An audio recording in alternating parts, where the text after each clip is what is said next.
I have a question for you before we start. Have you ever trusted someone and instantly regretted it? Comment yes or no below. And if you enjoy real, raw storytelling, like this video so I know to make more like it. They say power doesn't need a trigger, just a whisper. Adriano Valente proved that truth in a rain-soaked cemetery, watching two men disappear into Argentine soil without ever dirtying his hands. But power has a price, and tonight he's collecting. Across the ocean, Isabella Torres, heiress, fighter, flame, just learned she's been sold like cattle to seal a blood alliance. She thinks running will save her. She's wrong. By dawn, the King of Shadows will own her name, her future, her freedom. This is a story of cages and fire, of two souls who will either destroy each other or forge something unbreakable.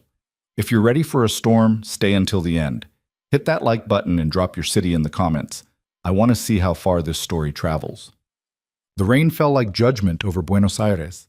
It hammered the private cemetery in sheets, turning manicured grass into black mud, drowning the priest's final words beneath nature's indifferent roar.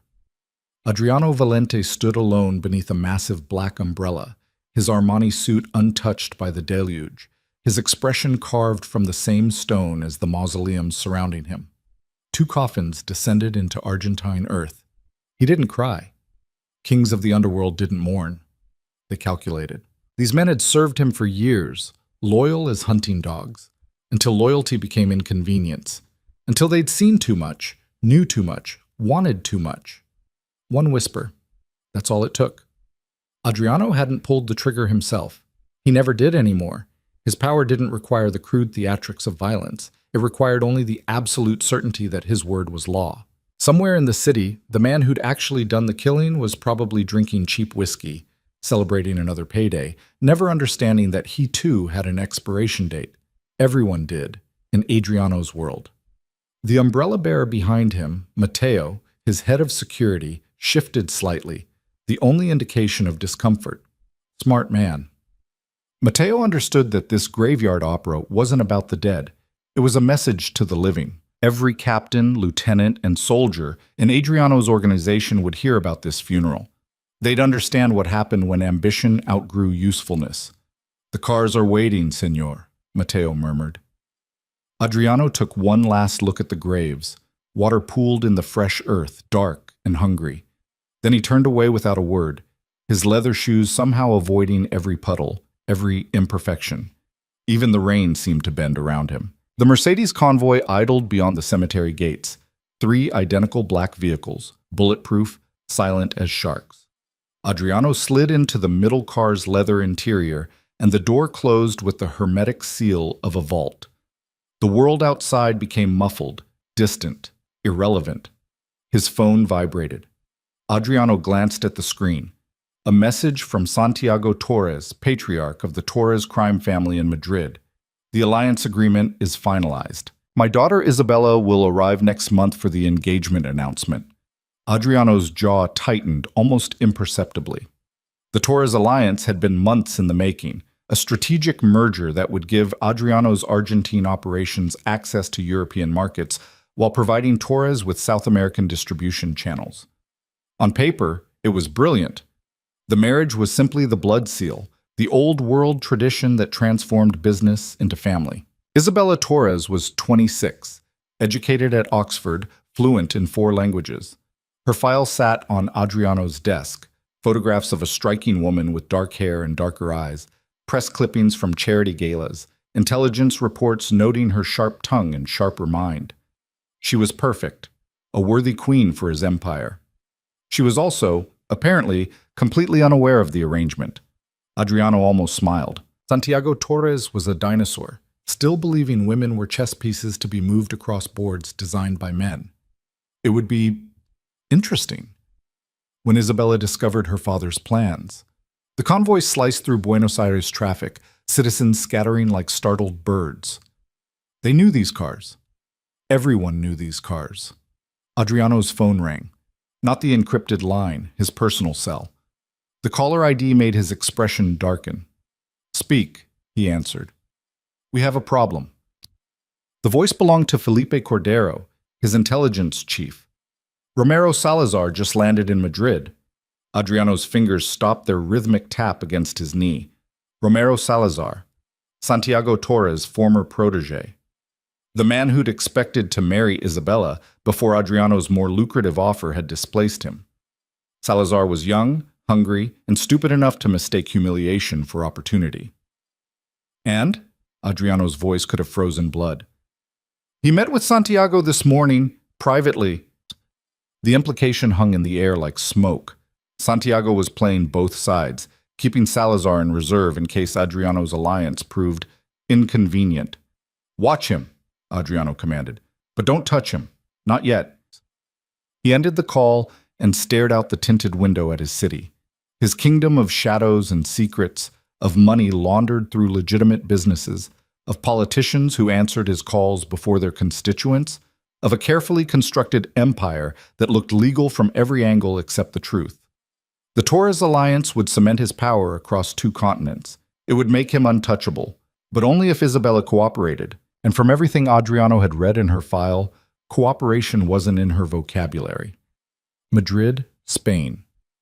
Isabella Torres stood in her father's study, her hands clenched into fists at her sides, and wondered if this was what an aneurysm felt like. "Say that again," she whispered. Santiago Torres sat behind his mahogany desk like a king granting audience, his silver hair perfectly styled, his suit handmade in Milan. Power radiated from him the way heat shimmers off asphalt, visible, undeniable, suffocating. "You're being dramatic, Isabella." "Dramatic?" Her voice cracked like a whip. "You sold me, like I'm a shipping container full of cocaine." "I arranged an advantageous marriage," her father corrected, his tone suggesting this distinction was important. "To Adriano Valente, one of the most powerful men in South America. You should be grateful." "Grateful?" Isabella laughed, and it sounded like breaking glass. "I have a master's degree from Oxford. I speak 4 languages. I run the charitable foundation that's probably the only reason this family has any legitimate reputation left. And you think I should be grateful that you bartered me off like livestock?" Santiago's expression hardened. "You will do your duty to this family." "My duty?" Isabella's fingernails bit into her palms. "My duty is to be human trafficking? That's what this is, Papa. You're trafficking your own daughter." "Enough!" Santiago's fist hit the desk. "I have built this organization from nothing. Everything you have, your education, your apartment, your comfortable life, exists because of my work. You will honor that sacrifice. By becoming a mafia wife? By playing dress-up for some Argentine gangster I've never met?" "Adriano Valente is not some gangster." Her father's voice dropped into dangerous territory. "He controls half of South America's import infrastructure. His legitimate businesses alone are worth billions. This alliance will secure our family's future for generations." "Your future," Isabella shot back. "Your empire, your legacy. What about mine?" Santiago stood, and Isabella hated that she still instinctively took a step backward. He'd never hit her. He'd never needed to. Santiago Torres wielded disappointment and disapproval like weapons sharper than any knife. "Your future is what I decide it to be," he said quietly. "You will meet Adriano Valente next month in Buenos Aires. You will charm him. You will marry him. And you will finally contribute something of value to this family beyond empty idealism and expensive charity work." The words hit like physical blows. Isabella had spent her entire life trying to redeem her family name, building schools in underprivileged neighborhoods, funding women's shelters, using Torres money to heal some of the damage Torres crimes had inflicted. She'd believed naively that her father might eventually see value in legitimacy, in leaving a legacy beyond fear and blood. She'd been wrong. "No," she said. Santiago's eyebrows rose. "Excuse me?" "No, I won't do it. I won't marry some stranger to seal your business deals. I'm not a commodity." Her father's laugh was genuine, which somehow made it worse. "You think you have a choice? Isabella, you are a Torres. Choice is a luxury for people with power. You have comfort, status, security, all provided by me. If you want to keep those things, you will obey." "Then I'll give them up." The words came out stronger than Isabella felt. "I'll walk away from all of it. The money, the name, everything." "And go where?" Santiago spread his hands. "Do what?" You've never worked a real job in your life. Your degrees are impressive on paper, but every door that's opened for you opened because you're my daughter. You think some charity will hire you when they discover you're estranged from your family? You think your Oxford friends will take your calls when the tourist's name becomes a liability instead of an asset? Each word landed with surgical precision, targeting the fears Isabella had harbored but never voiced. You have until next month, Santiago continued. Use that time to make peace with your duty. The engagement announcement will happen whether you're smiling or sedated. I prefer smiling. He sat back down, returning his attention to the paperwork on his desk, a dismissal as clear as any royal decree. Isabella stood frozen, her world tilting on its axis. This couldn't be real. This was the 21st century. Women weren't still being traded between crime families like... One more thing, her father said without looking up. Romero Salazar visited me this morning. Isabella's stomach dropped. Romero, the man who'd pursued her relentlessly 2 years ago, who'd taken her refusal as a personal insult, who'd looked at her the way men look at possessions they intend to own. He made a very compelling counterproposal, Santiago continued. However, I've given my word to Valente. Unless, of course, you make this alliance impossible.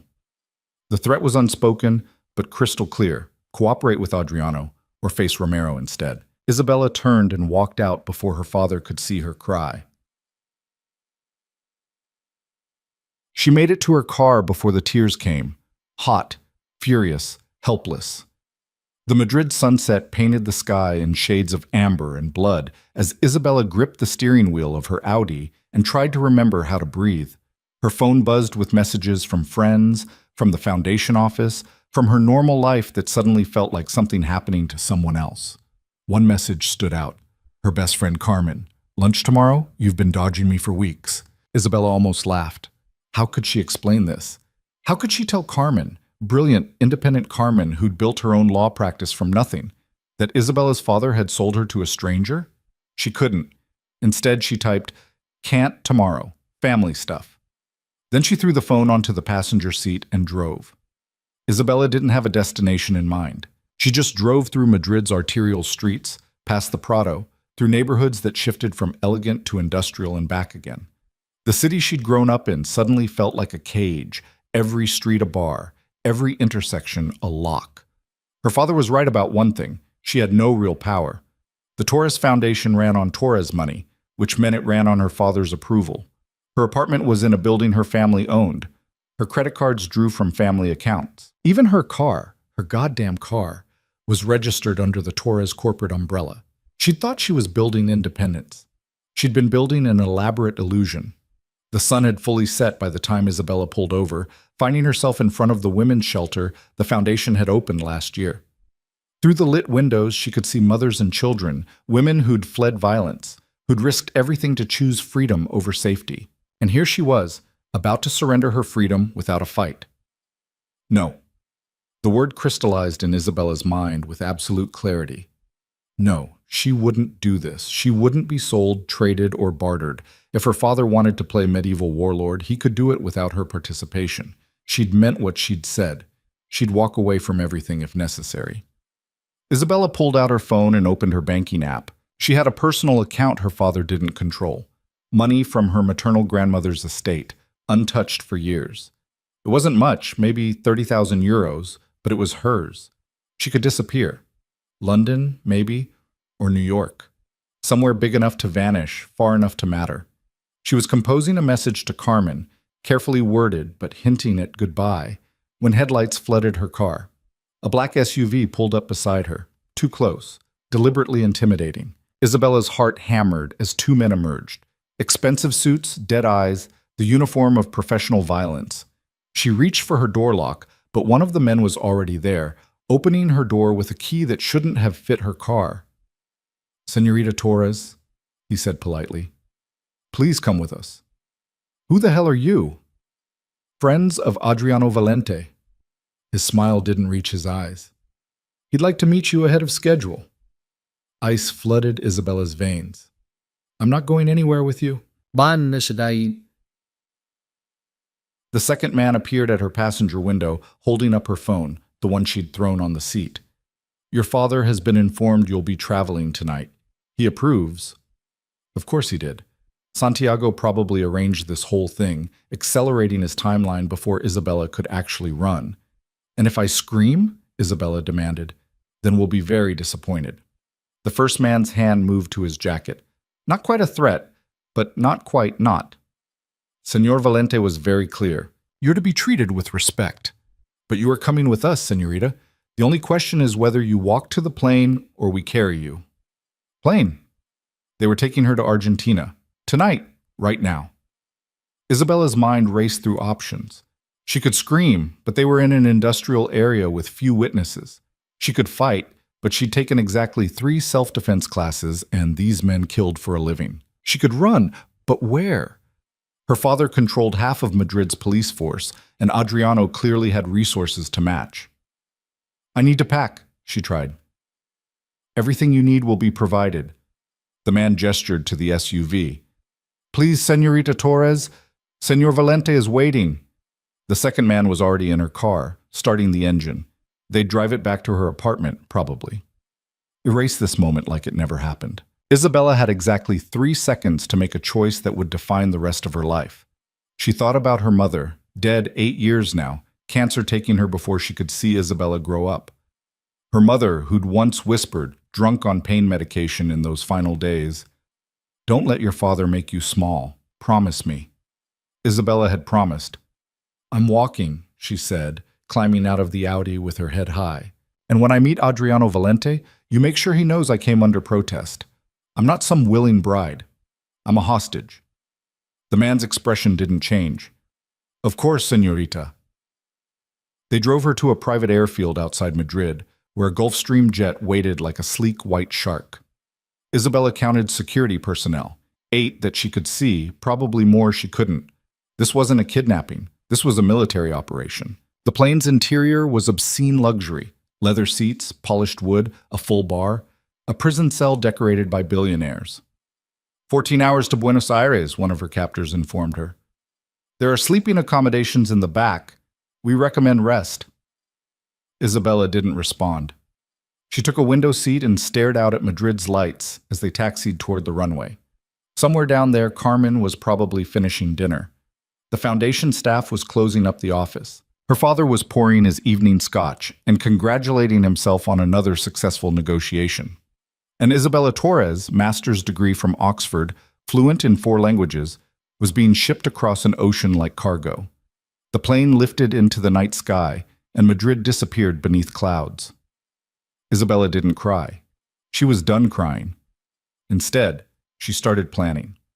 14 hours to Buenos Aires meant 14 hours to think. Adriano Valente might believe he'd won, that her father's blessing and overwhelming force were enough to break her spirit. He was about to learn otherwise. Whatever happened when this plane landed, Isabella promised herself one thing: she wouldn't go quietly. She wouldn't smile for photos or play the obedient Mafia wife. If Adriano Valente wanted Isabella Torres, he was going to get all of her: the fire, the fight, the fury. And if he thought power gave him ownership over her soul, she'd teach him exactly how wrong he was. The plane cut through darkness toward Argentina, carrying a woman who'd been traded but not yet conquered. In Buenos Aires, Adriano Valente waited. Neither of them knew that their collision would ignite something far more dangerous than any alliance, something that would burn through every carefully constructed plan and leave only truth behind. But they would learn. Starting the moment Isabella's feet touched Argentine soil, and she looked into the eyes of the man who believed he owned her. The King of Shadows was about to meet his match, and nothing, not power, not money, not the weight of 2 criminal empires, would survive unchanged. Tet. The Gulf Stream descended through morning clouds into Buenos Aires as Isabella pressed her forehead against the window, watching Argentina materialize below. The city sprawled toward the horizon, elegant European architecture bleeding into modern glass towers, the Rio de la Plata glittering like hammered silver in the early light. Beautiful, completely foreign, her new cage. "We'll be landing in 10 minutes, señorita," the flight attendant said. She'd appeared hours ago with food Isabella hadn't eaten, drinks Isabella hadn't touched, sympathy Isabella didn't want. "Is he going to be there?" Isabella asked. "Valente?" "I don't know, señorita."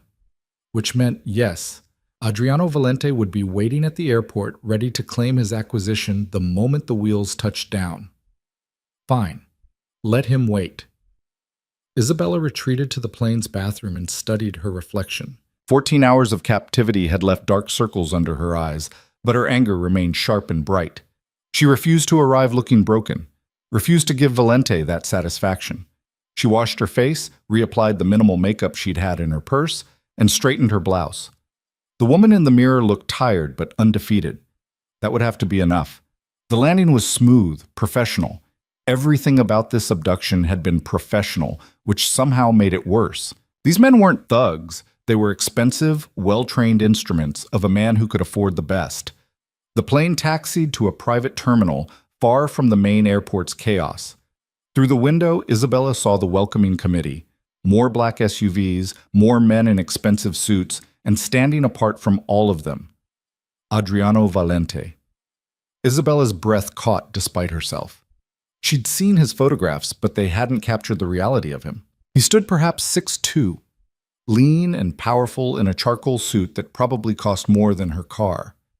Dark hair swept back from a face that could have been carved by an angry sculptor, all sharp angles and harsh beauty. But it was his eyes that stopped her cold. Even from a distance, even through the plane's window, she felt the weight of his gaze. This was a man who moved through the world absolutely certain of his dominance. Isabella squared her shoulders and walked toward the exit. The Argentine humidity hit her like a wall, thick and warm, completely different from Madrid's dry heat. Her heels clicked down the stairs onto the tarmac. Every instinct screamed at her to run, but there was nowhere to go. She was surrounded by Valente's people, on Valente's territory, in Valente's country. She was utterly alone. Adriano waited at the bottom of the stairs, and as Isabella approached, she catalogued details. The gray threading his temples, older than his photos suggested, maybe 40, the complete absence of jewelry, confident enough not to advertise wealth, the way every man in the vicinity watched him for cues, absolute authority.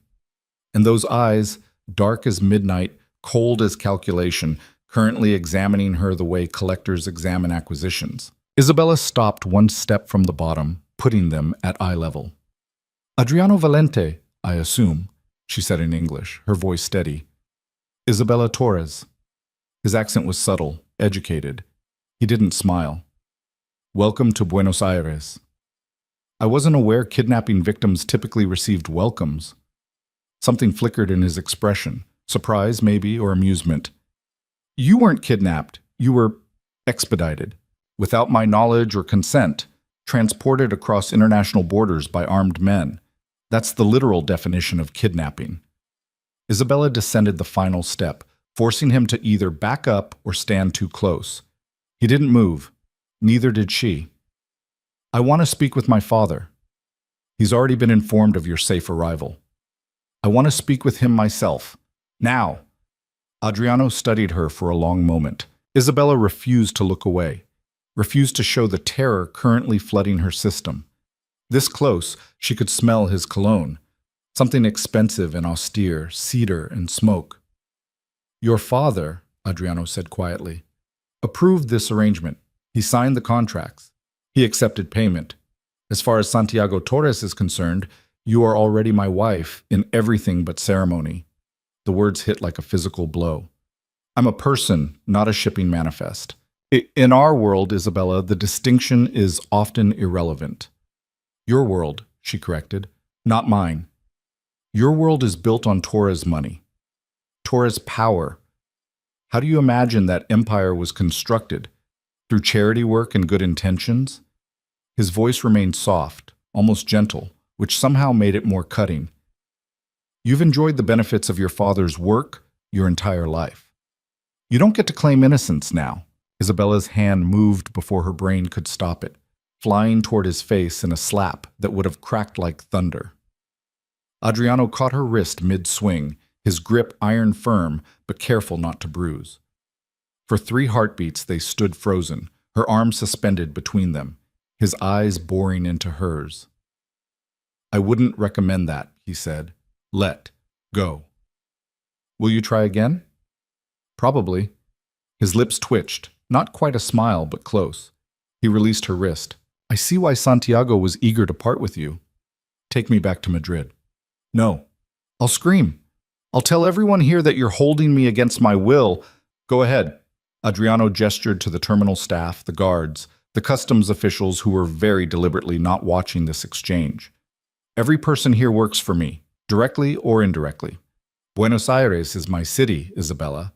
The police, the government, the infrastructure, it all answers to my family's interests. You can scream until your voice breaks. No one will help you. The casual certainty in his voice was more terrifying than any threat. This is insane, Isabella whispered. This is actually insane. It's 2024, not 1824. You can't just own people.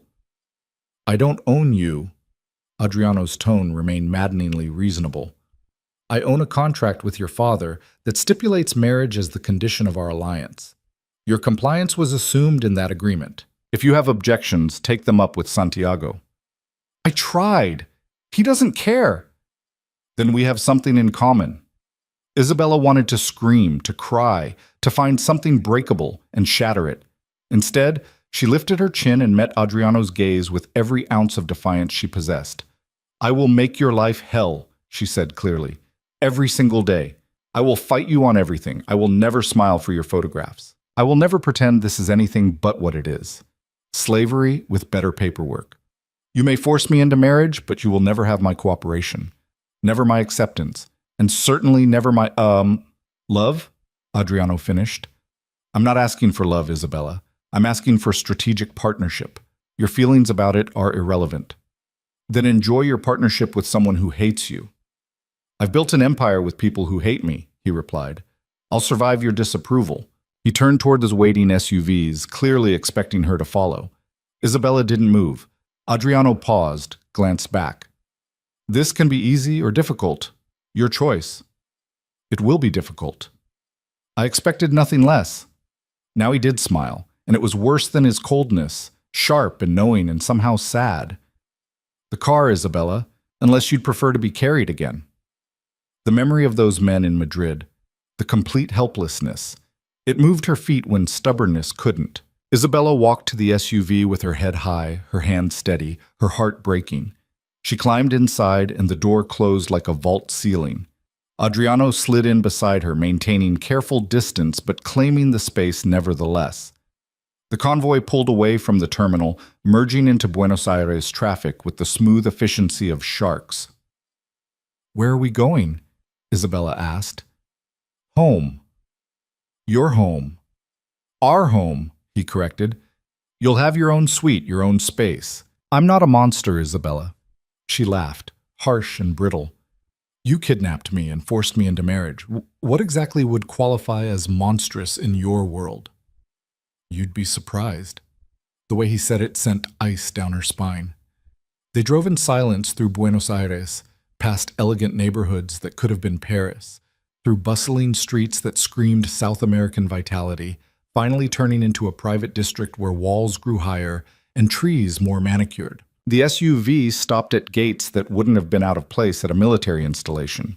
They swung open silently, revealing a driveway that wound through sculpted grounds toward a mansion that Isabella's exhausted brain could only classify as obscene. 3 stories of modern architecture and old-world elegance, glass and stone combining into something both beautiful and cold. This wasn't a home, it was a statement. I have more money than God, and I want you to know it. Welcome to your cage, Isabella muttered. Adriano heard. It's only a cage if you make it one, said the man who locked the door. The SUV stopped at the main entrance, where staff waited to greet them. A housekeeper, security personnel, others Isabella couldn't identify. They all watched Adriano with the same careful attention she'd seen at the airport, fear masquerading as respect. Isabella will be staying in the West Wing, Adriano instructed the housekeeper, an elegant woman in her 50s. Make sure she has everything she needs. Of course, Senor Valente. He turned to Isabella. Maria will show you to your rooms. Rest. We'll discuss details this evening. Details like when you're returning me to Madrid? Details like the wedding timeline. Isabella's exhaustion shattered into fresh fury. I already told you. You told me you'd make my life difficult. I heard you. Adriano's expression was unreadable. But the wedding happens regardless. In 3 days, you'll become Isabella Valente. How miserable that makes both of us is entirely up to you." He walked away before she could respond, disappearing into the mansion's depths. Maria approached gently. "Señorita, please, follow me." Isabella wanted to refuse, wanted to plant herself in this marble foyer and scream until the whole rotten structure came down around her. But she was so tired. 14 hours on a plane preceded by the worst day of her life, followed by this. Whatever this was. She followed Maria through corridors that belonged in museums, art on the walls that was probably priceless, furniture that was definitely antique, everything spotless and cold and perfect. The West Wing suite was larger than Isabella's entire Madrid apartment. Bedroom, sitting room, bathroom that could have serviced a spa, a private balcony overlooking gardens that probably required a full-time staff. "If you need anything," Maria said, "anything at all, just use the intercom. Someone will respond immediately." "Can they get me a flight back to Spain?" Maria's expression flickered with something like pity. "I'll have lunch sent up. You should eat, señorita, and rest." She left Isabella alone in luxury that felt like isolation. Isabella walked to the balcony and stared out at Buenos Aires sprawling beyond the estate walls. Somewhere out there, people were living normal lives, waking up free, making choices, existing as autonomous human beings instead of chess pieces in games played by men who confused power with rights. Her phone buzzed in her purse. She'd forgotten they'd returned it. Messages from Carmen. "Where are you? Your dad says you had to travel suddenly?" More from the foundation. "Several urgent matters need your approval."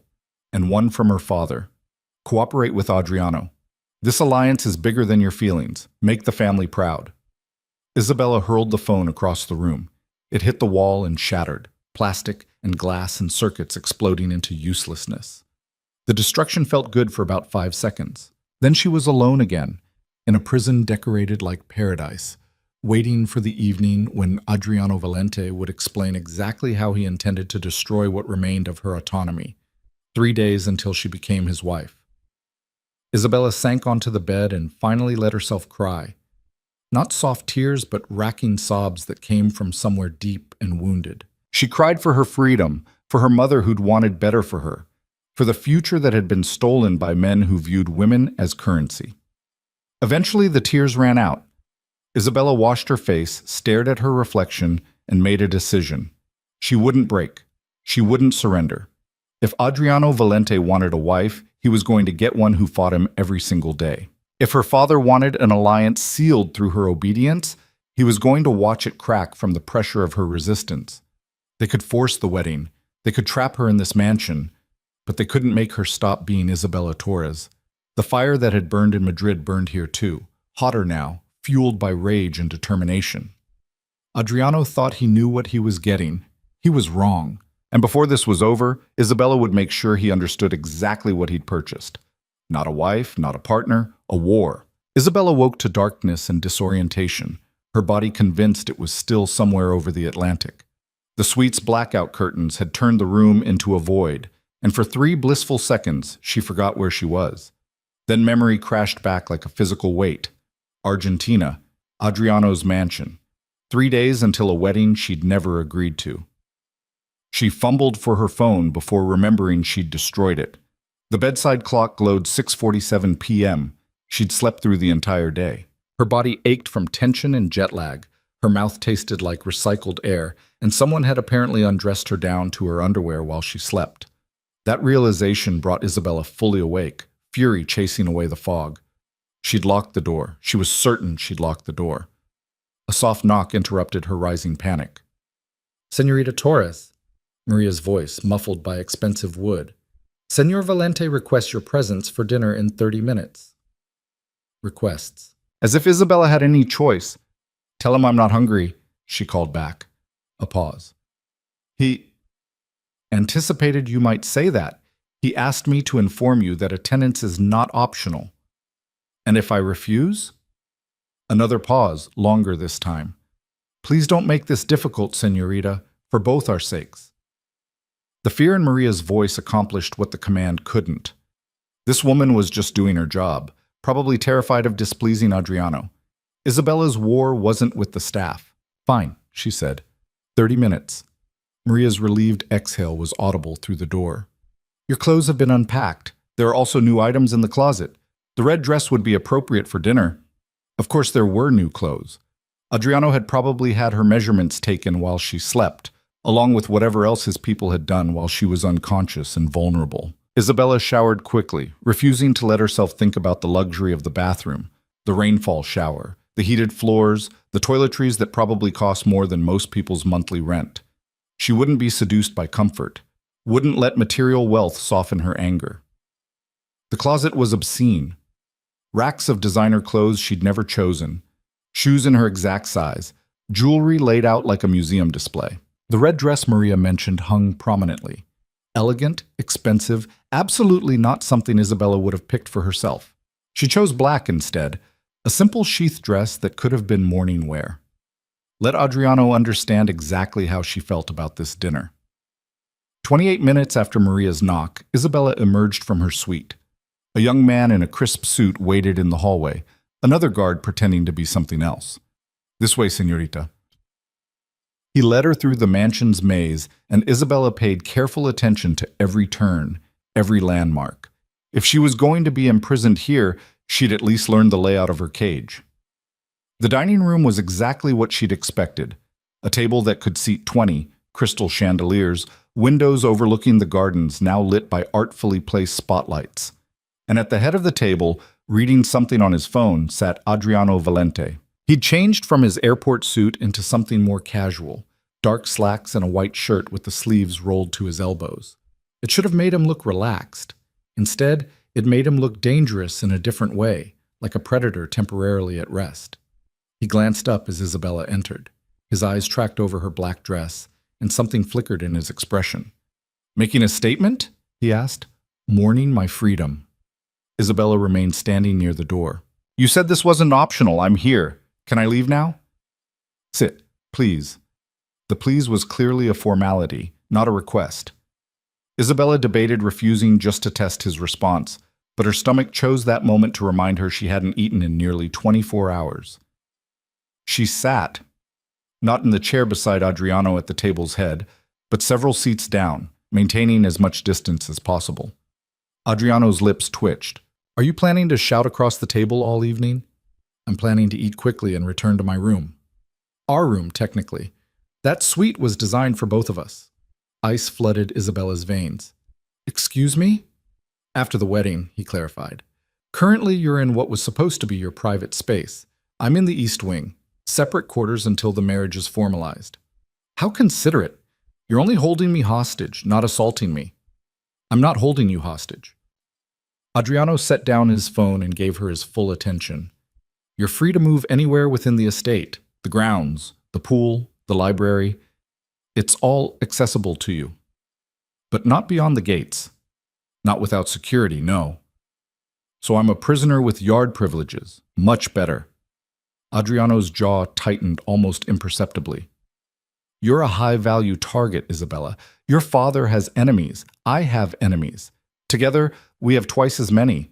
Security isn't punishment, it's necessity. I was doing fine in Madrid without armed guards. You were anonymous in Madrid. Here, you're about to become my wife. Every rival, every ambitious underling, every law enforcement agency looking for leverage will know exactly who you are." He leaned back in his chair. "If you want to blame someone for the restrictions, blame the life your father chose for you the moment he built his empire on blood money." The words stung because they were partially true. Isabella had spent years trying to separate herself from the Torres legacy, but she'd never fully escaped it. The foundation, her apartment, her education, all funded by crimes she'd tried not to think about too carefully. "That doesn't give you the right to kidnap me," she said. "Your father gave me that right when he signed our agreement. I'm simply executing the terms." "I'm not terms. I'm a person." "You're both." Adriano's voice remained maddeningly calm. "And the sooner you accept that, the easier this transition will be." Staff emerged from the kitchen carrying dinner, some kind of elaborate Argentine steak preparation that smelled incredible despite Isabella's determination not to enjoy anything about this prison. They served her first, then Adriano, then disappeared with the silent efficiency of people who'd learned not to be noticed. Isabella stared at her plate. Her stomach demanded she eat. Her pride demanded she refuse. "It's not poison," Adriano said. "If I wanted you dead, there are far more efficient methods." "How comforting." "Isabella." He waited until she looked at him. "I understand you're angry. You have every right to be angry. But starving yourself won't change the situation. Eat." "Stop telling me what to do." "Eat, and I'll answer 3 questions, honestly. Whatever you want to know." That got her attention. Information was power, and right now Isabella had almost none. "Any questions?" she asked suspiciously. "Any 3. My word." His word probably wasn't worth much, but it was better than nothing. Isabella picked up her fork and took a small bite. The steak was perfectly cooked, seasoned with chimichurri that exploded across her tongue. She hated that it was delicious. "First question," she said. "When my father signed this agreement, did he know you were going to take me by force?" "He knew I wanted the alliance expedited. The method was my decision." "So he sold me and then let you kidnap me. Good to know exactly where I stand in his priorities. Your father is a pragmatist. He saw an opportunity to secure his European operations and took it. Your happiness wasn't part of the equation." The casual cruelty of it, of both men, made Isabella's hands shake. She set down her fork before she did something stupid like throw it at Adriano's perfect face. "Second question," she said. "What happens if I refuse to go through with the wedding?" Adriano was quiet for a long moment. "Then the alliance collapses. Your father loses access to my distribution networks. I lose access to his European contacts. We both become vulnerable to competitors who will absolutely capitalize on the public failure." "And me? What happens to me?" "That's your third question." "No, it's part of the second. 3 questions, Isabella. Those were the terms." But his expression had shifted into something harder to read. "I'll answer anyway. If you refuse, you'd be returned to your father. What he does with you after that..." Adriano shrugged. "Santiago Torres doesn't tolerate disobedience well, and Romero Salazar is still waiting in the wings." The implicit threat was clear: marry Adriano or face something worse. "So my choices are you or Romero. That's it? Those are my only options in the entire world?" "In our world, yes." Adriano took a sip of wine. "You could try to run, but you have no documents. I have your passport. You have no money. Your accounts are frozen by your father's order. You speak Spanish and English, but you don't know Argentina. You'd last perhaps a day before either my people or Santiago's brought you back." He was right. Isabella hated that he was right. "This is insane," she whispered. "This whole thing is insane. This is reality. Your reality whether you like it or not." Isabella pushed back from the table. "I've lost my appetite." "You've barely eaten." "I said I've lost my appetite." She stood, her chair scraping against marble. "Thank you for the enlightening conversation. I'll be in my suite contemplating my complete lack of agency." "Isabella, don't." She held up a hand. "Don't pretend to care. Don't act like you're doing me some kind of favor. You bought me from my father like a used car, and now you're annoyed that I'm not grateful for the premium model prison. I'm going to my room. Are you going to stop me, or is walking away from dinner still within my yard privileges?" Adriano's expression had gone cold again. "You're free to leave." "How generous." Isabella walked out before he could see the tears threatening to spill. She refused to cry in front of him, refused to give him that power. The guard who'd escorted her to dinner appeared from nowhere to escort her back, silent as a shadow. Isabella ignored him, focusing on memorizing the route, cataloging potential exits, looking for any weakness in this perfect fortress. She found none. Back in her suite, Isabella locked the door, for whatever good that did, and collapsed onto the bed. The ceiling was decorated with elaborate molding that probably cost more than a year's salary for normal people. Beautiful prison bars. Her mind raced through scenarios, each more impossible than the last. She couldn't escape. Adriano was right about that. She couldn't call for help. Her phone was destroyed, and she'd bet anything the suite's landline was monitored. She couldn't even throw a proper tantrum because what was the point? Breaking expensive things wouldn't change anything. A soft knock interrupted her spiraling thoughts. "I'm not hungry," Isabella called out, assuming it was Maria with more food she didn't want. "It's not dinner," Adriano's voice muffled by the door. "May I come in?" "No." I'm coming in anyway. I own the door. The lock clicked. Apparently he had keys to everything, and Adriano stepped inside. He'd changed again, now wearing just dark slacks and a t-shirt that made him look younger, almost human. He carried something small in his hand. Isabella sat up, clutching a pillow like armor. "Get out!" In a moment. He crossed to the bed and held out what he was carrying. A new phone, identical to the one she'd destroyed. "Fully activated. Your number's the same. I had your contacts and data transferred." She stared at it suspiciously. "What's the catch?" "No catch. You'll want to contact your friends, your foundation, your life. I'm not trying to erase your existence. Just control it. Just manage the transition."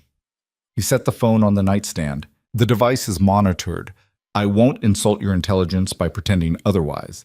But you can make calls, send messages, maintain your normal relationships. As long as I don't tell anyone I'm being held against my will. As long as you don't create problems that will force me to restrict your communication privileges further." Adriano moved to the balcony doors, staring out at the lit gardens. "I'm not a monster, Isabella, despite what you think." "You keep saying that.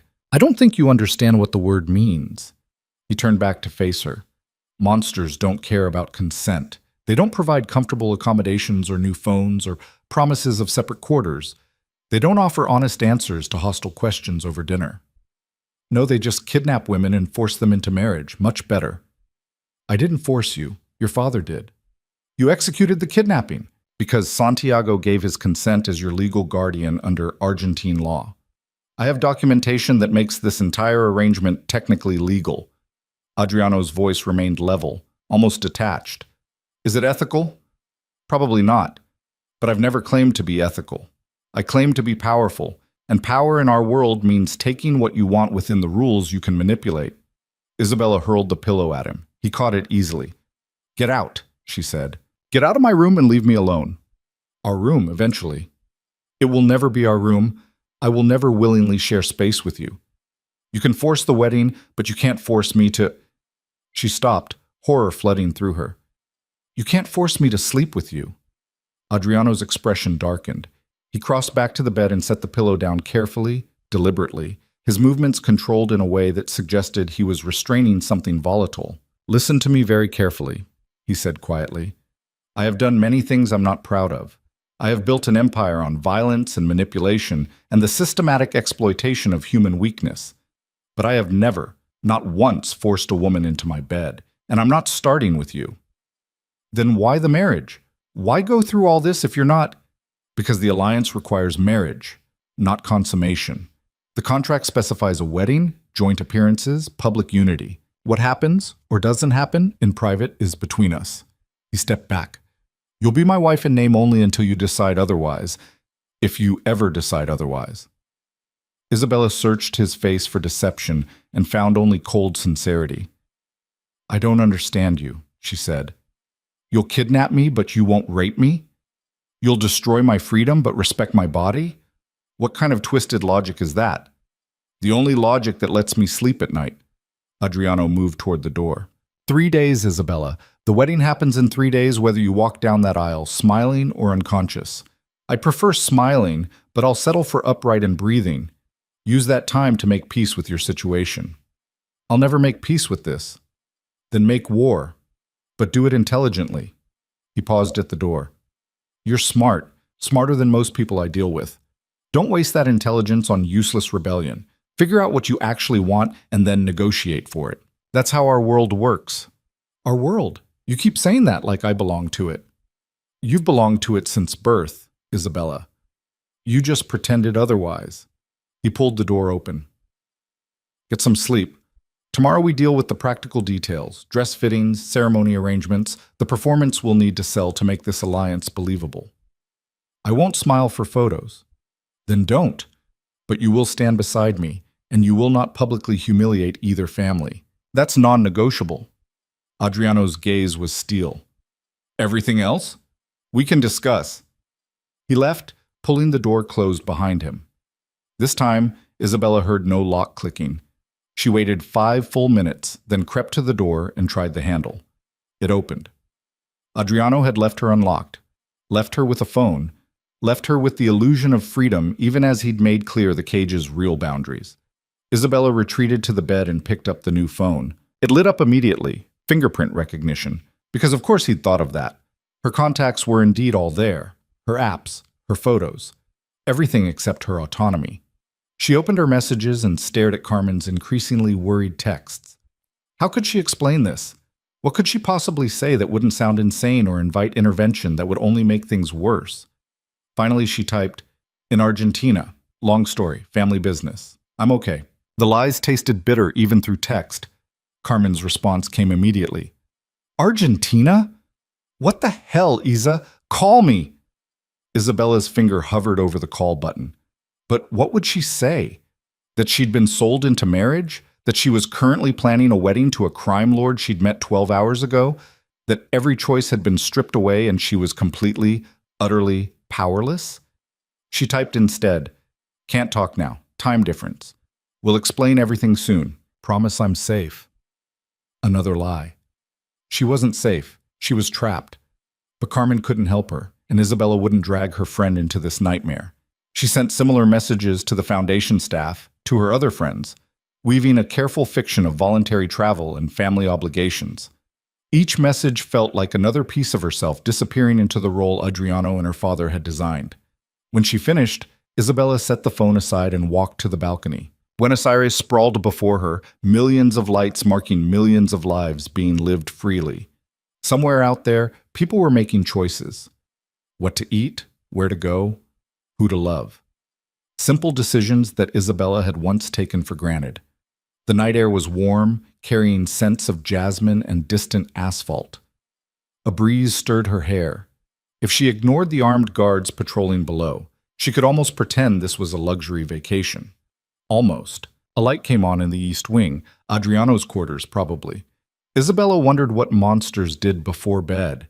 Did they review their crimes, plan tomorrow's violations, sleep peacefully despite destroying lives? Or did they stand at their own balconies, staring at cities they controlled, wondering if power was worth the isolation?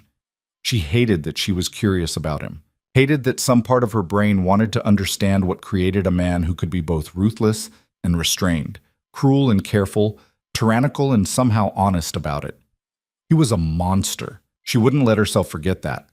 But he was also the only person in her current world who'd promised her anything, even if it was just the cold comfort of bodily autonomy. 3 days. Isabella had 3 days to figure out some kind of strategy, some way to survive this with her sense of self intact. She couldn't escape the wedding. Adriano had made that clear. But maybe she could negotiate the terms of the imprisonment that followed. He'd said she was smart, told her to figure out what she wanted and negotiate for it. Fine. She'd play his game. What did she want? Freedom was impossible. Madrid was unreachable. Her old life was gone. But maybe she could carve out some autonomy within the cage. The foundation, she could demand continued control over her charity work. Her own money. Not allowances from Adriano, but actual financial independence. Communication with her friends, unmonitored, a life that existed beyond being a crime lord's trophy wife. It wasn't freedom, but it was something.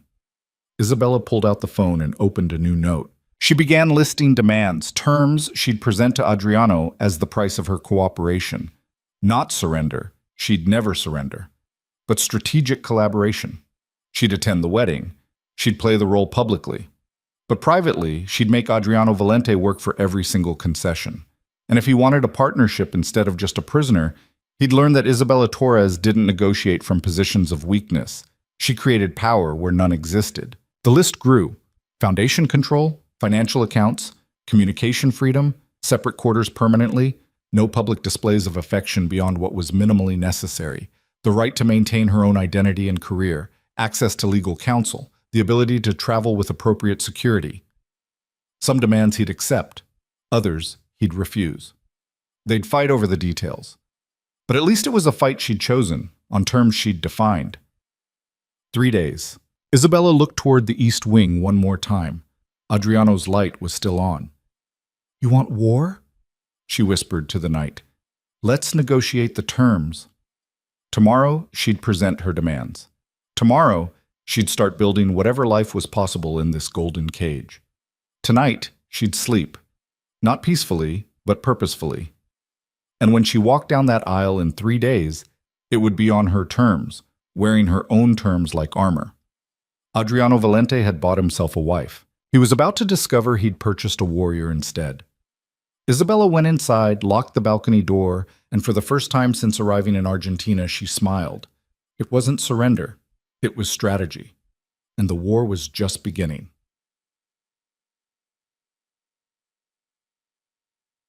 The next morning arrived with aggressive sunshine and a knock that Isabella had learned to recognize as Maria's careful courtesy. "Come in," she called, already dressed in clothes from her old life, jeans and a simple blouse she'd found unpacked in the closet. She wouldn't wear Adriano's gifts unless absolutely necessary. Maria entered with a tray of breakfast and the apologetic expression of someone delivering bad news. "Buenos dias, señorita. Señor Valente requests you join him in his office at 9 o'clock. And if I'm busy?" He anticipated you might say that. Maria set down the tray. "He said to tell you that this meeting is about the foundation." Isabella's stomach dropped. "What about the foundation?" "I don't know, señorita. Just that he has information you'll want to hear." Maria retreated toward the door. "The office is on the second floor, east wing. I can have someone escort. I'll find it myself." She didn't want escorts, didn't want more guards pretending to be helpful while tracking her every movement. If she was going to live here, she'd navigate it alone. After Maria left, Isabella forced herself to eat. Strong coffee, fresh media lunas, fruit that tasted like it had been picked that morning. Fuel for whatever battle was coming. At exactly 9 o'clock, she knocked on the office door Maria had described. "Enter." Adriano's office was exactly what she'd expected.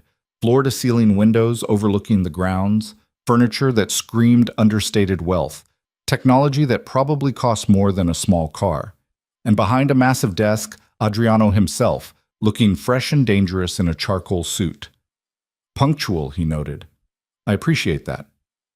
"You threaten my foundation. I'm motivated." Isabella remained standing by the door. "What do you want?" "To discuss your demands from last night?" She froze. "How did you—" Adriano tapped his phone.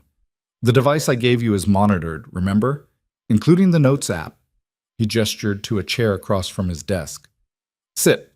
We have a lot to negotiate." Isabella's face burned with humiliation and fury.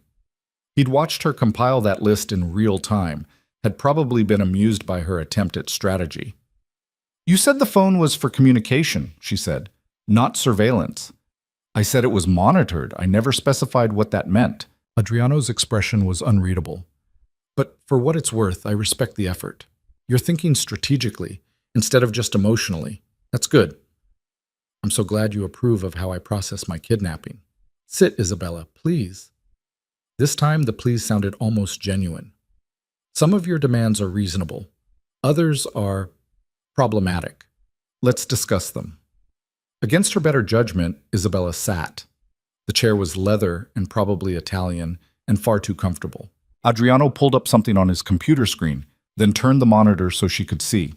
It was her list, her exact list, complete with the angry scribbles where she'd added things. "Foundation control," he read. "You want complete autonomy over the Torres Foundation operations, including hiring, budget, and strategic direction. I can agree to that with one condition: quarterly financial audits. Not because I don't trust you, but because the foundation operates in 3 countries, and I need to ensure it's not being used for money laundering by anyone in your father's organization." Isabella hadn't considered that. "Fine. Quarterly audits. Financial independence. You want your own accounts, separate from mine, with access to your maternal inheritance." Adriano nodded. "Agreed. But I'll also establish an account in your name with a monthly allowance of 50,000 American dollars. Non-negotiable." "I don't want your money. It's not charity. It's part of the marriage agreement. You'll be representing my interests publicly, which means you'll need resources. Consider it operational funding." He continued down the list. "Communication freedom with friends and foundation staff unmonitored. This one's more complicated." "Because you don't trust me. Because in 3 days you'll be a high-value target, and unmonitored communication creates security vulnerabilities." Adriano leaned back in his chair. Compromise. Voice calls and video chats unmonitored. Text-based communication subject to security screening, but I give you my word that nothing will be blocked unless it represents a legitimate threat. Your word. Which is worth what, exactly? Everything, actually. His voice went cold. I don't make promises I won't keep. Ever.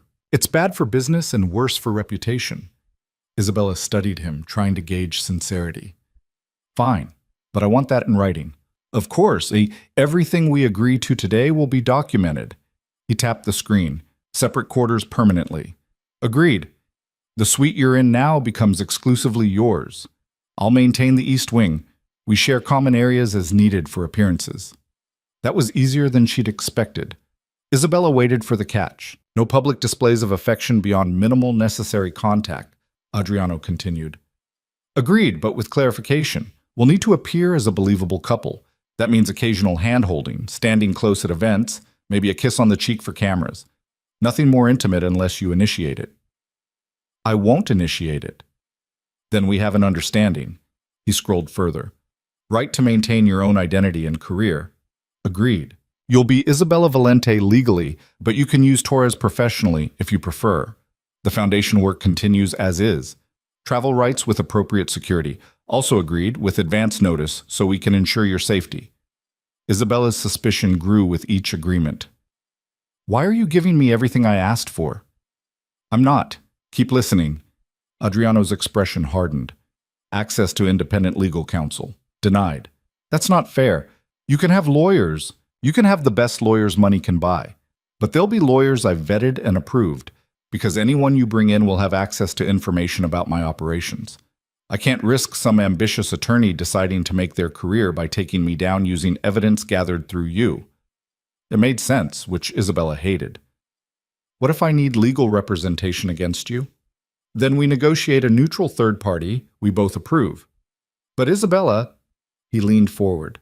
If we're at the point where you need lawyers to protect you from me, this arrangement has already failed catastrophically. I'd prefer to avoid that scenario. By controlling who I can talk to. By controlling who has access to information that could destroy both our families. Adriano's gaze was steady. Your father has enemies who would love to use you to get to him. I have enemies who would do the same. A lawyer with the wrong loyalties becomes a weapon pointed at both our heads. I won't accept that risk.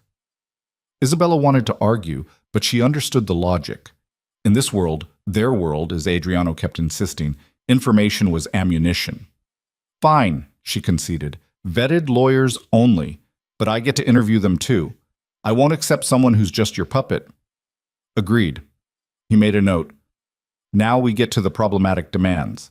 Public identity separate from the marriage. Difficult, but possible. You can maintain your own social media, your own public presence, but it has to be coordinated with my security team. One mistake, one leaked location, and you become a target. I'm not incompetent. I never said you were, but you're not trained in operational security, and you don't understand the threats you'll face as my wife. You'll need training, basic security protocols, threat recognition, emergency procedures. Non-negotiable. Isabella bristled at the command but recognized the sense behind it. How long? 2 weeks of intensive training after the wedding, then ongoing assessments. Adriano pulled up another document. Which brings us to the biggest issue with your demands. You want freedom of movement, autonomous decision-making, and minimum interference in your daily life. I understand that. But Isabella, the moment you become my wife, you become a target for every rival organization, every law enforcement agency, every opportunistic criminal who thinks kidnapping you might give them leverage. So I'm a prisoner for my own protection. How convenient for you. You're protected because the alternatives are worse. Do you know what happened to the last high-profile Mafia wife who decided security was optional? Adriano pulled up a file and turned the screen toward her. Isabella immediately wished she hadn't looked. The photograph showed a woman, beautiful, young, dead, multiple gunshot wounds, eyes still open. Carla Jimenez, Adriano said quietly. Wife of Miguel Jimenez, who controlled the ports in Santos. She felt suffocated by security, started slipping her protection detail to meet friends, to live normally. Rival organizations noticed. They grabbed her outside a cafe in broad daylight. Her husband found pieces of her delivered over the course of a week. Isabella's stomach churned. That's reality. Our reality. Adriano closed the file. I'm not showing you this to frighten you. I'm showing you why security isn't optional, why some freedoms are luxuries we can't afford. You want to hate me for that? Fine. Hate me. But stay alive. The images lingered behind Isabella's eyes. Did they catch who did it? Miguel did. Personally. Adriano's expression was stone. It took him 3 months, but he found everyone involved. What he did to them. Let's just say it discouraged future kidnapping attempts for a while. You sound like you approved. I understood. There are rules in our world, Isabella. Lines even monsters don't cross. Taking wives and children is one of those lines. When someone crosses it, the response has to be brutal enough to prevent repetition. Isabella absorbed this, trying to square the man discussing mutilation with the one who'd promised not to force her into his bed. How did someone become this? Simultaneously civilized and savage, careful and cruel? I'll accept the security training, she said finally, but I want to learn everything, not just how to be protected, how to protect myself.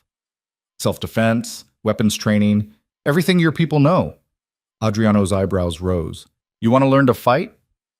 I want to not be helpless. If I'm going to be a target, I should know how to be a difficult one. For the first time since she'd met him, Adriano smiled, a real smile that transformed his face into something almost warm. Agreed. I'll assign my best trainers. Fair warning, it won't be easy. I didn't ask for easy. No, you didn't. He made another note. Anything else you want to negotiate? Isabella took a breath. The wedding. I'll go through with it. I'll stand beside you and say whatever words are required, but I want something in return. Besides everything we've already agreed to? I want a promise, a real one. She met his eyes. Promise me that if I ever find a way out, if I ever find legitimate legal grounds to end this marriage, you won't stop me. You won't use your power or your money or your connections to trap me permanently. If there's an exit, you let me take it. Silence filled the office. Adriano studied her with an expression she couldn't read. You're asking me to promise that I'll let you leave if you find a way, he said slowly. Yes. Even though this marriage is the foundation of a multi-billion-dollar alliance, even though dissolving it would create chaos across 2 continents, even though your leaving would make me look weak in front of every rival organization. Yes. More silence. Then, no. The word hit like a physical blow. No? I won't promise to let you destroy both our families because you find some legal loophole.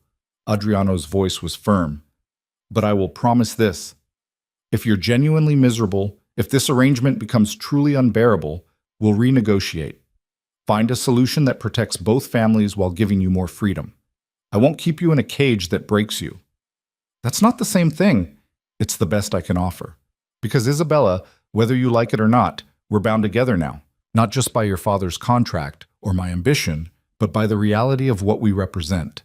You walking away doesn't just hurt me. It hurts everyone depending on this alliance. Businesses, families, people who've built their lives around the stability this merger provides. So I'm sacrificed for the greater good? Is that it?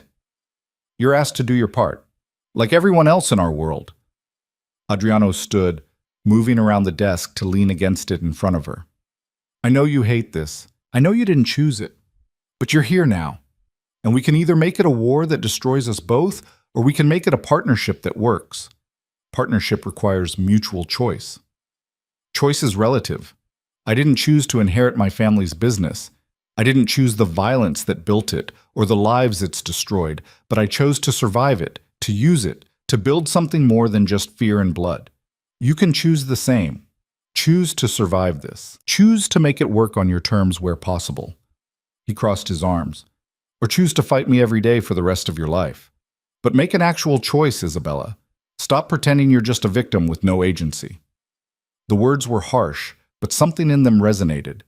She did have choices, terrible choices, narrow choices, but choices nonetheless.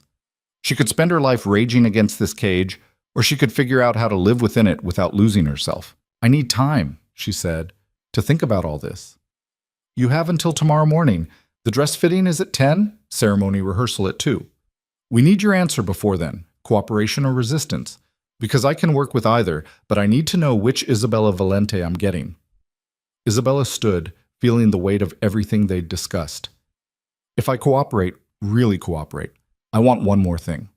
Name it. Honesty, complete honesty. I don't want comfortable lies or careful omissions. If I ask you a question about your business, about what you do, about who you are, I want the truth. All of it, no matter how ugly. Adriano considered this. That's a dangerous request. I'm already in danger. At least let me understand what I'm in danger from. Knowing things makes you complicit, makes you liable. If law enforcement comes after you, they'll come after me regardless. I'm your wife. I'd rather know what I'm facing. Isabella held his gaze. Truth for cooperation. That's the deal. He studied her for what felt like an eternity. Then, slowly, he nodded. Truth for cooperation. But Isabella, once you know certain things, you can't unknow them. Once you're truly part of this world, there's no going back to innocent. I was never innocent. I just pretended better than most. Something flickered in Adriano's eyes. Respect, maybe, or recognition. Tomorrow morning, he said. Give me your answer then. Cooperation or resistance? Partnership or war? Isabella walked to the door, then paused. Just so we're clear, cooperation doesn't mean surrender. I'll work with you where I must, but I'll never stop being myself.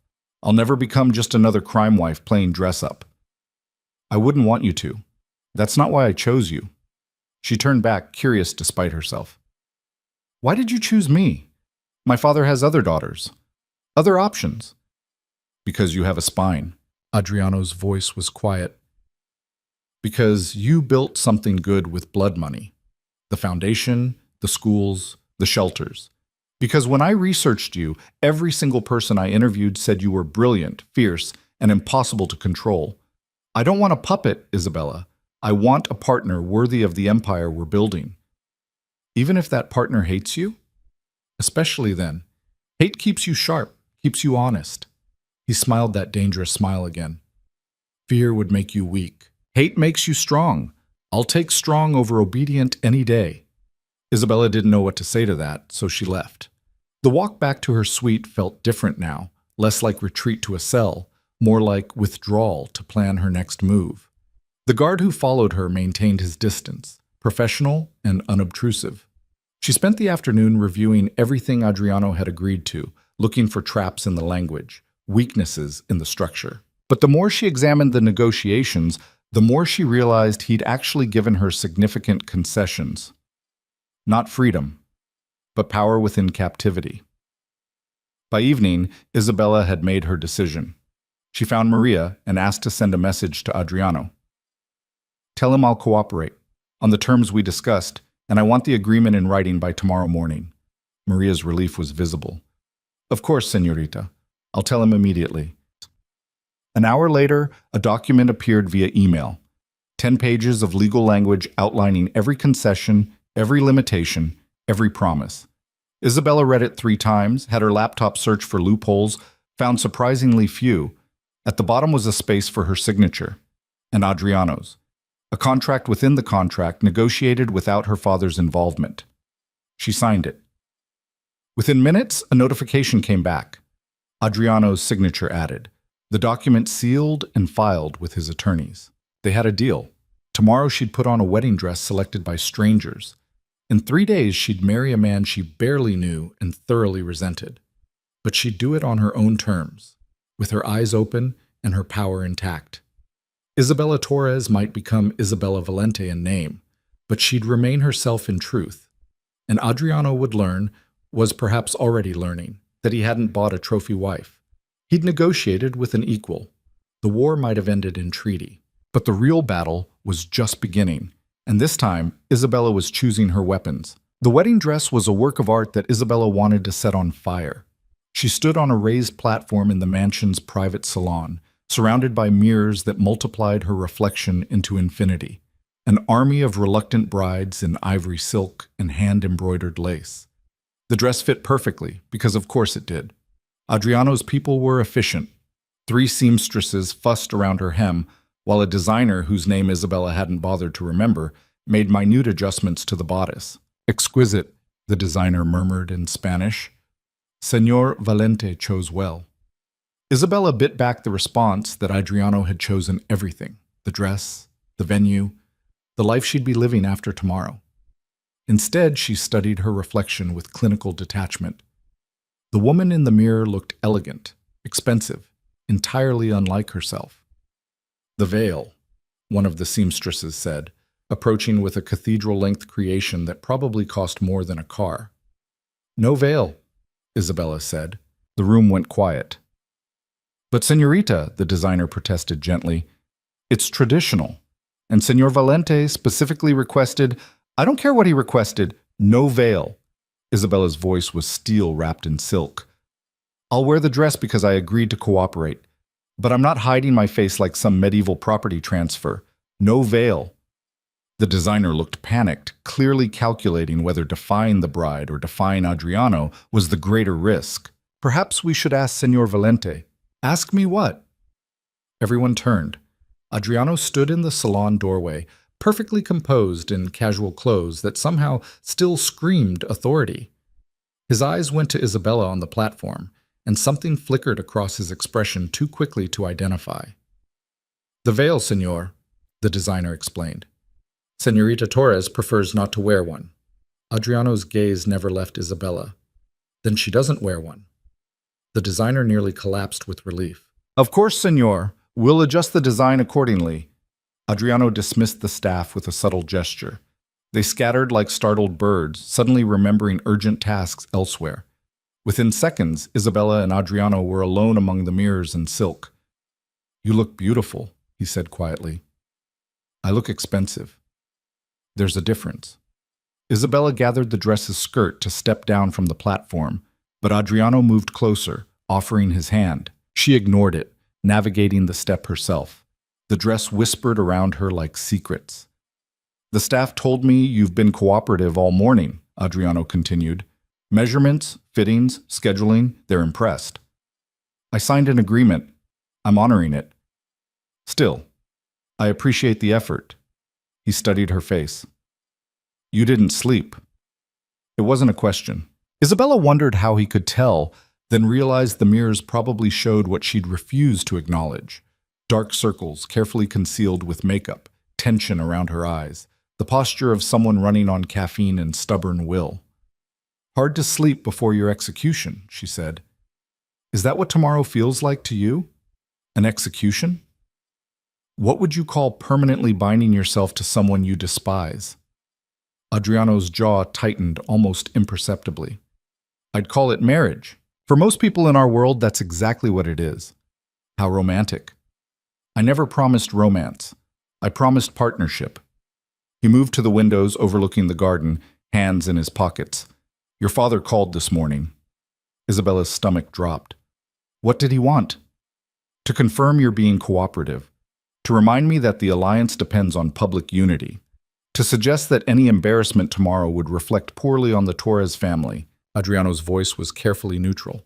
I told him you were being remarkably professional about the entire arrangement. Did you tell him about our private agreement? The concessions you made? No, that's between us. He turned back to face her. Santiago thinks he's still controlling the situation. Let him think it. The less he knows about our actual arrangement, the better. Isabella crossed to where he stood, close enough to speak quietly. Why didn't you tell him? You could use it as leverage. Show him you've secured my cooperation, strengthened your position.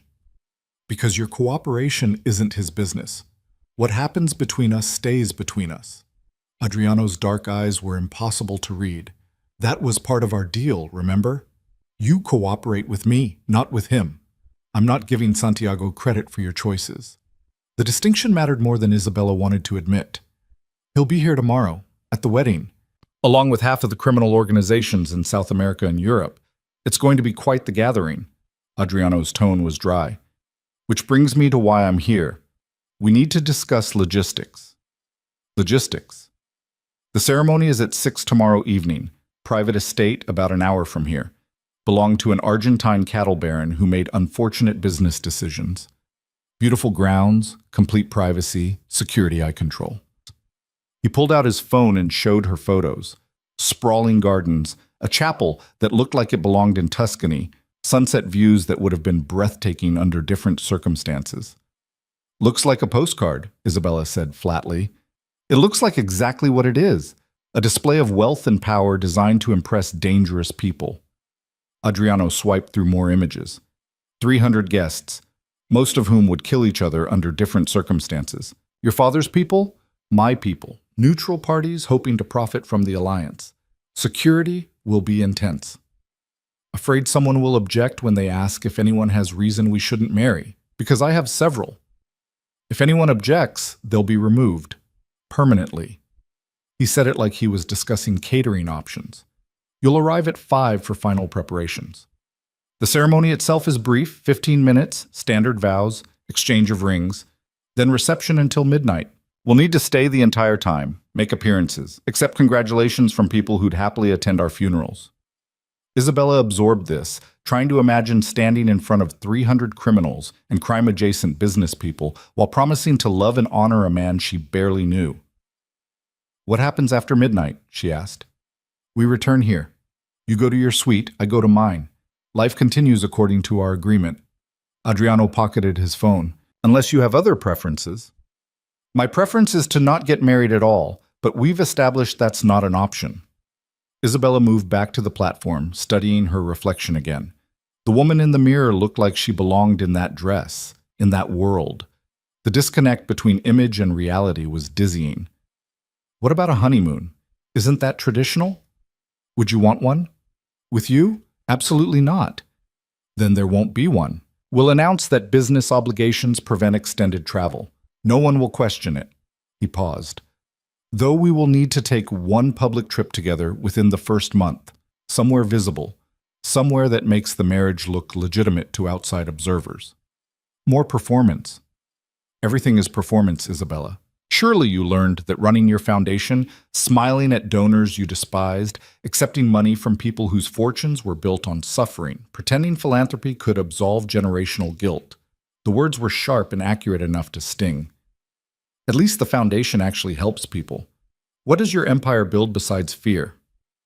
Infrastructure, jobs, stability in regions where government has failed. Adriano's voice was matter of fact. I'm not claiming to be a hero. But I'm not purely a villain either. The world is more complicated than your Oxford ethics classes suggested. Don't patronize me. Don't romanticize yourself. He crossed to stand beside her platform, looking at their reflections together, bride and groom, beautiful and cold. You want honesty? Here it is. Your foundation operates because I allow it to operate. Because your father's money flows through channels I control. Because the schools and shelters you're so proud of exist in territories where my organization maintains order. You think you're separate from this world, but you've been part of it your entire life. You just had the luxury of not looking directly at the machinery. Isabella wanted to argue, but the truth was a knife that cut both ways. She'd known, somewhere deep down, that Torres' money was dirty. She'd just chosen not to examine exactly how dirty. So we're both hypocrites, she said. How fitting for a marriage. We're both survivors doing the best we can with the circumstances we inherited. Adriano stepped back. The rehearsal is at 2. Car leaves at 1:30. Wear something appropriate for meeting your soon-to-be in-laws. Your family is coming? What's left of it? My mother died years ago. My father... Adriano's expression went carefully blank. He'll be there. In a wheelchair. Stroke took most of his mobility 3 years ago, but his mind is sharp. He'll want to meet you. There was something in his tone, some complex emotion Isabella couldn't quite identify. You don't talk about him much. There's not much to say. He built the empire I inherited, made the choices that shaped my life. We have an understanding. The words were clipped, final. 1:30, Isabella. Don't be late. He left before she could respond. Isabella stood alone among the mirrors, studying the woman in the wedding dress who looked like a stranger. Tomorrow, she'd walk down an aisle toward a man who saw marriage as a business transaction. She'd promised to love someone she resented, honor someone who'd kidnapped her, cherish someone who confused protection with imprisonment. And then she'd smile for 300 criminals and pretend it was all perfectly normal. The seamstresses returned, carefully helping her out of the dress. Isabella let them work in silence, her mind already moving to the next challenge. Meeting Adriano's father, the man who'd built the empire that now owned her. She dressed in her own clothes, black pants, a silk blouse, armor disguised as elegance, and returned to her suite to wait for 1:30. The knock came precisely on time. Not Maria this time, but Matteo, Adriano's head of security, the man who'd stood behind him in that rain-soaked cemetery a lifetime ago. "Senora," he said, and Isabella realized with a jolt that by tomorrow that would be her title. Senora Valente. "The car is ready." She followed him through the mansion to the front entrance where a different SUV waited, this one even more armored than usual. Adriano stood beside it in a dark suit, checking his phone with the distracted efficiency of someone managing multiple crises simultaneously. He looked up as Isabella approached. "Ready? Does it matter?" "Not particularly." He opened the door for her, a gesture that would have been chivalrous under different circumstances. "But it's polite to ask." The drive took them deeper into Buenos Aires, through neighborhoods that shifted from elegant to industrial and back again. Adriano worked on his phone for most of the journey, occasionally taking calls in rapid Spanish that Isabella couldn't quite follow. Something about shipments and delayed payments, and someone named Cardoso who'd made a mistake. "Problem?" she asked when he ended a particularly tense call. "Nothing that requires your concern. We agreed on honesty, remember?" Adriano studied her for a moment, then seemed to make a decision. "One of my distributors in Santos decided to skim profits. Small amounts, but consistent. I'm deciding how to handle it." "Handle it how?" "That depends on whether he's stupid or suicidal. Stupid can be educated. Suicidal requires permanent solutions." He said it like he was discussing pest control. "The rehearsal will establish what kind of problem Cardoso represents." As Isabella absorbed this glimpse into his world, a world where human life was reduced to cost-benefit analysis, where theft was measured against the value of maintaining fear. "Have you ever killed anyone?" she asked quietly. The question hung in the air between them. Adriano's expression didn't change, but something shifted behind his eyes. "Yes," he said simply. "How many? Is that really what you want to know right now, 2 hours before meeting my family?" "You said truth for cooperation. I'm cooperating. Now I want truth." Adriano looked out the window at Buenos Aires streaming past. "I stopped counting after the first dozen. Direct kills, not orders I gave that resulted in deaths. Those numbers are higher. Significantly higher." Isabella's hands were shaking. She clasped them together, refusing to show weakness. "Does it bother you?" "Does what bother me?" "Taking lives. Ending people's existence because they inconvenienced you or threatened your empire or just happened to be in the way.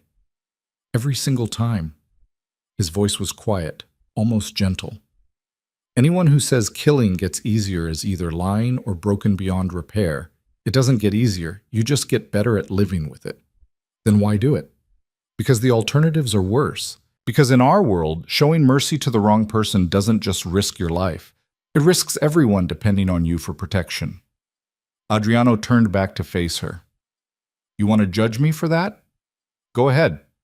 But remember that your father has made the same calculations, given the same orders, built his empire on the same foundations. The only difference is I'm honest about what it costs." The SUV pulled through gates into a private estate that made Adriano's mansion look modest. The rehearsal venue was exactly as beautiful as the photos had suggested. Manicured gardens, the chapel gleaming in afternoon sun, staff moving with choreographed efficiency. And waiting at the chapel entrance, flanked by bodyguards and medical equipment, was an old man in a wheelchair. Even diminished by age and illness, Eduardo Valente was formidable. Steel gray hair, eyes like chips of obsidian, a presence that suggested he'd simply paused his conquest of the world rather than retired from it. He watched their SUV approach with the focused intensity of a predator evaluating prey. "That's your father?" Isabella whispered. "What's left of him?" Adriano's voice was carefully neutral. "Let me handle the introduction. Don't volunteer information. Don't make promises. And whatever you do, don't show fear. He respects strength and despises weakness." "Sounds charming." He's a monster who built an empire. Charm was never part of his repertoire. Adriano opened the door and stepped out, his posture shifting into something harder, colder. Isabella followed, feeling the weight of Eduardo's gaze like a physical touch. "Father," Adriano said, his tone respectful but not warm, "may I present Isabella Torres, my fiancée?" Eduardo's eyes raked over Isabella with an assessment that was both clinical and invasive. When he spoke, his voice was rough, damaged by the stroke, but still commanding. "So this is Santiago's daughter, the one who thinks charity work absolves inherited sin." He smiled, and it was worse than any glare. "Come closer, girl. Let me see what my son purchased." Isabella bristled at the phrasing, but Adriano's warning glance kept her diplomatic. She approached the wheelchair, meeting Eduardo's gaze with as much steel as she could project. "Señor Valente," she said evenly, "I'm honored to meet you." "Liar." Eduardo's laugh was a rough bark. "You hate everything about this arrangement. It's written all over your face, but you're here anyway, which means you're either pragmatic or trapped. Which is it?" "Both," Isabella said before she could stop herself. Eduardo's smile widened. "Honest? That's rare. Most people lie to my face and assume I'm too old to notice." He gestured to Adriano. "This one told me you had spine." Apparently he wasn't exaggerating.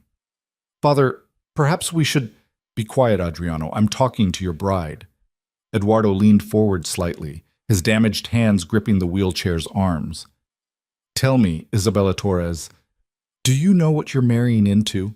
The reality of it, not the sanitized version my son probably presented?" "I'm learning," Isabella said carefully. "Learning?" Eduardo snorted. "You're about to become the wife of the most powerful crime lord in South America. That makes you a target, a liability, and a potential asset all at once.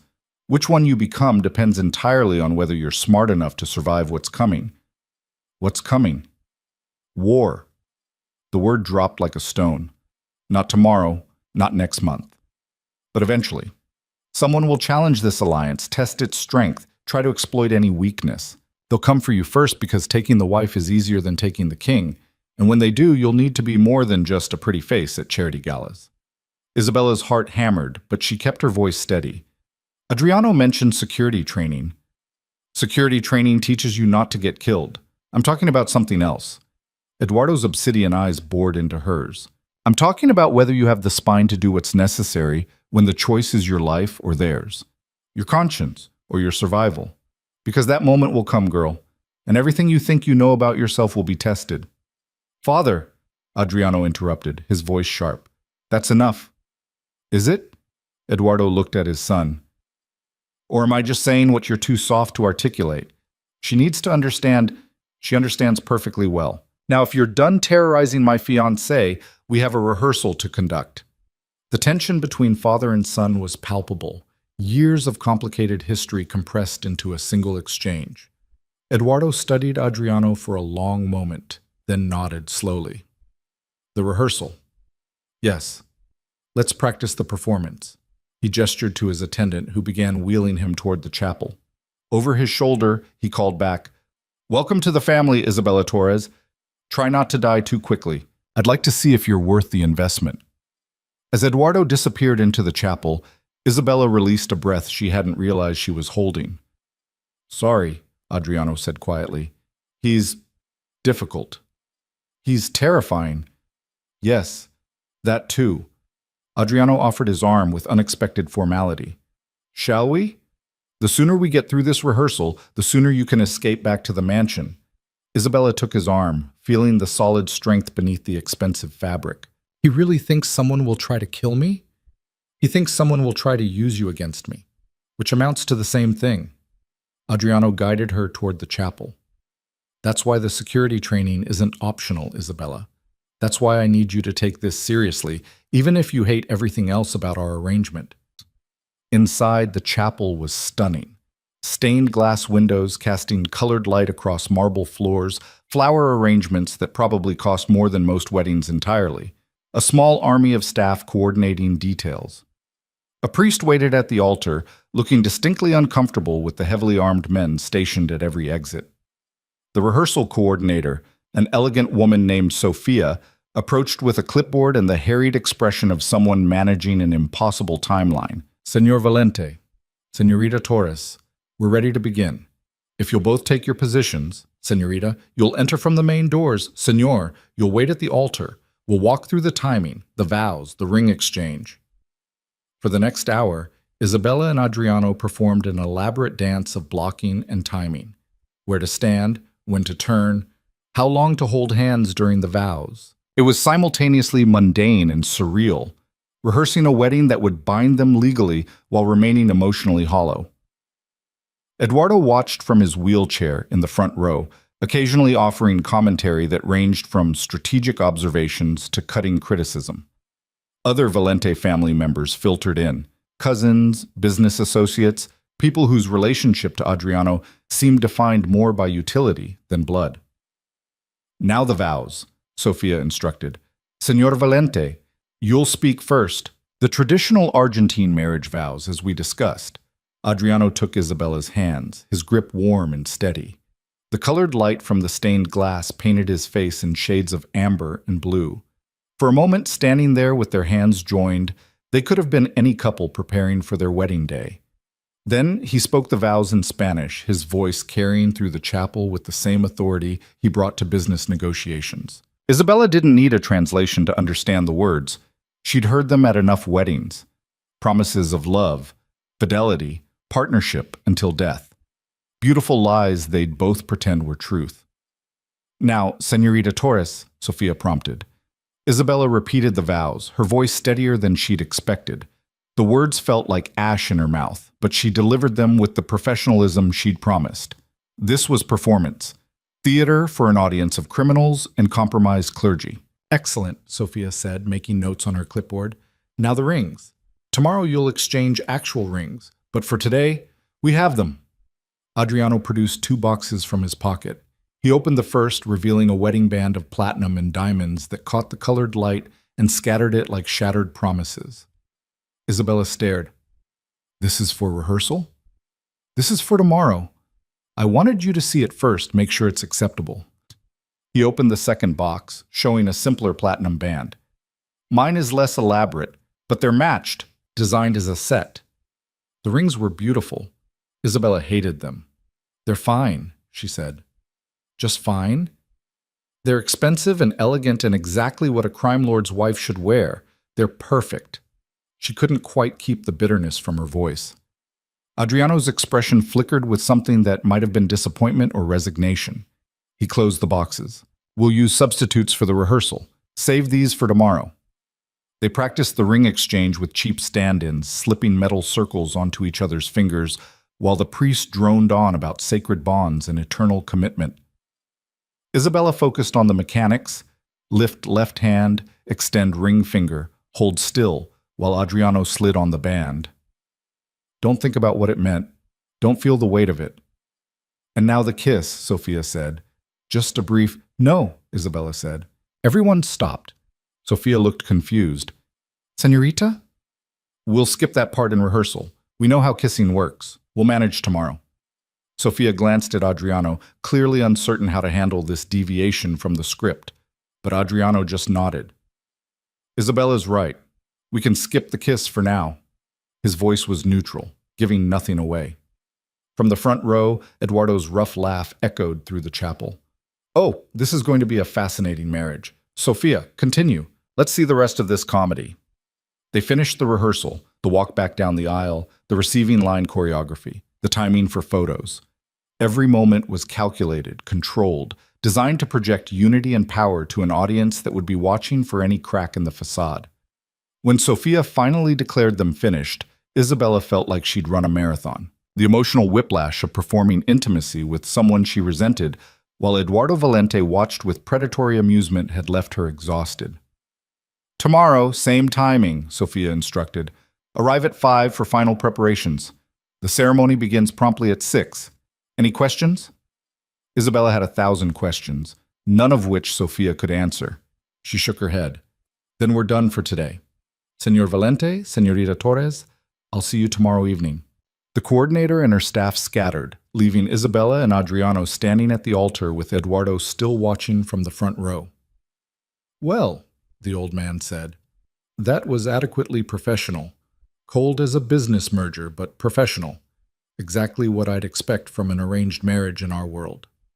Adriano helped his father's attendant navigate the wheelchair down the chapel's steps. Was there something else you wanted to critique, Father? Just an observation. You've bought yourself a beautiful, intelligent woman who despises everything about this arrangement. That takes a special kind of arrogance or a special kind of desperation. Eduardo looked at Isabella. Which is it, my son? Arrogance or desperation? Strategy, Adriano replied coolly. The alliance requires marriage. Isabella is the best choice for multiple reasons. Best choice?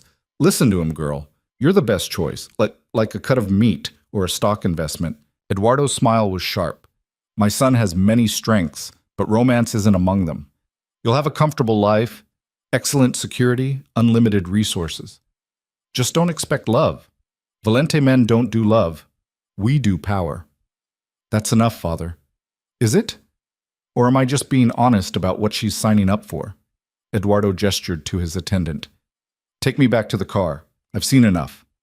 As the wheelchair moved toward the exit, Eduardo called back one last time. Isabella Torres, if you survive the first year, come visit me.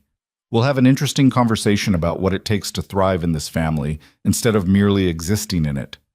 Then he was gone, leaving Isabella and Adriano alone in the chapel's colored light.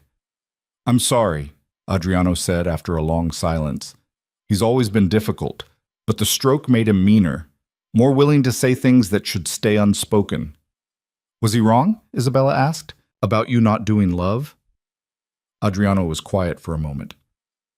I don't know. I've never tried. Love is a vulnerability, and I've spent my entire life eliminating vulnerabilities. He looked at her, his expression unreadable. But I can promise respect, partnership, honesty, as we agreed. If that's enough? It's not, Isabella interrupted. But it's what we have, so it'll have to do.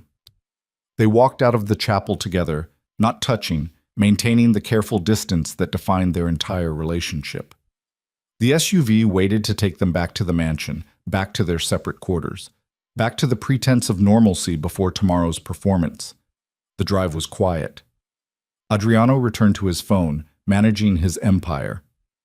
Isabella stared out the window at Buenos Aires, wondering if she'd ever feel like this city was home or if she'd always be a prisoner in paradise. One more day, Adriano said, as they pulled through the mansion gates. Then it's done. The hard part is over. Isabella almost laughed. The hard part wasn't the wedding. The hard part was the rest of her life, stretching out in front of her like a sentence she'd never agreed to serve. But she'd made her choice.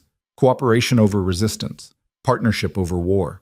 Tomorrow, she'd put on that beautiful dress and walk down that aisle and promise to love a man who confused strategy with relationship, who measured worth in utility, who'd built his life on the foundation his monster father had laid.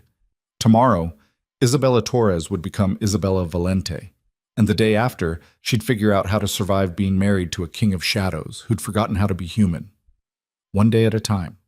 One strategic decision after another. One small rebellion hidden beneath compliance. That night, alone in her suite, Isabella stood on the balcony and watched lights flicker across Buenos Aires. Somewhere in the East Wing, Adriano was probably working, managing crises, making decisions that affected lives he'd never meet. Tomorrow they'd stand together and lie to 300 people about love and commitment. But tonight, they were still separate, still themselves. Tomorrow would come soon enough. Isabella went inside and tried to sleep, knowing rest wouldn't come easily. She was right. Dawn found her awake, staring at the ceiling, counting down the hours until she became someone else's wife. 12 hours until the ceremony. 12 hours until everything changed. 12 hours until Isabella Torres disappeared and Isabella Valente took her place. The sun rose over Buenos Aires, indifferent to her dread. And in the East Wing, Adriano Valente was probably awake too, preparing for a wedding that would cement his power and bind him to a woman who'd never chosen him. Two people trapped by circumstance, heading toward a shared future neither truly wanted. It would have been tragic if it wasn't so perfectly predictable. This was their world, after all. And in their world, love was always secondary to survival. The wedding day arrived with the inevitability of a death sentence. Isabella woke at dawn to find Maria already in her suite, moving quietly through the sitting room with the practiced efficiency of someone accustomed to preparing brides who didn't want to be prepared. A breakfast tray sat untouched on the table, delicate pastries and fresh fruit that Isabella's stomach refused to consider. "Buenos dias, señora," Maria said softly, then caught herself. "I'm sorry, señorita. For a few more hours." "It's fine." Isabella's voice was rough from a night of fractured sleep and silent tears she'd refused to acknowledge. "What time is it?" 6:30. The car leaves for the venue at 4. Hair and makeup arrive at noon. Maria opened the curtains, flooding the room with golden morning light that felt obscene in its beauty. "Señor Valente asked me to give you this." She held out a small envelope, thick paper with Isabella's name written in precise handwriting. Isabella took it, feeling the weight of something inside. "He left it at your door an hour ago," Maria continued.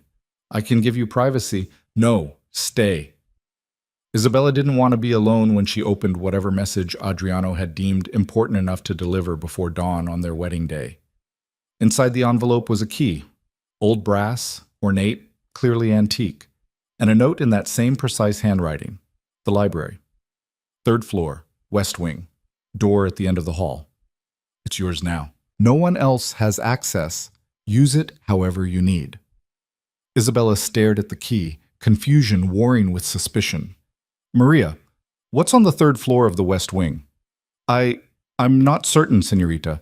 That area has been locked for years, since before I started working here." Maria's expression was genuinely curious. "Señor Valente doesn't usually share his private spaces."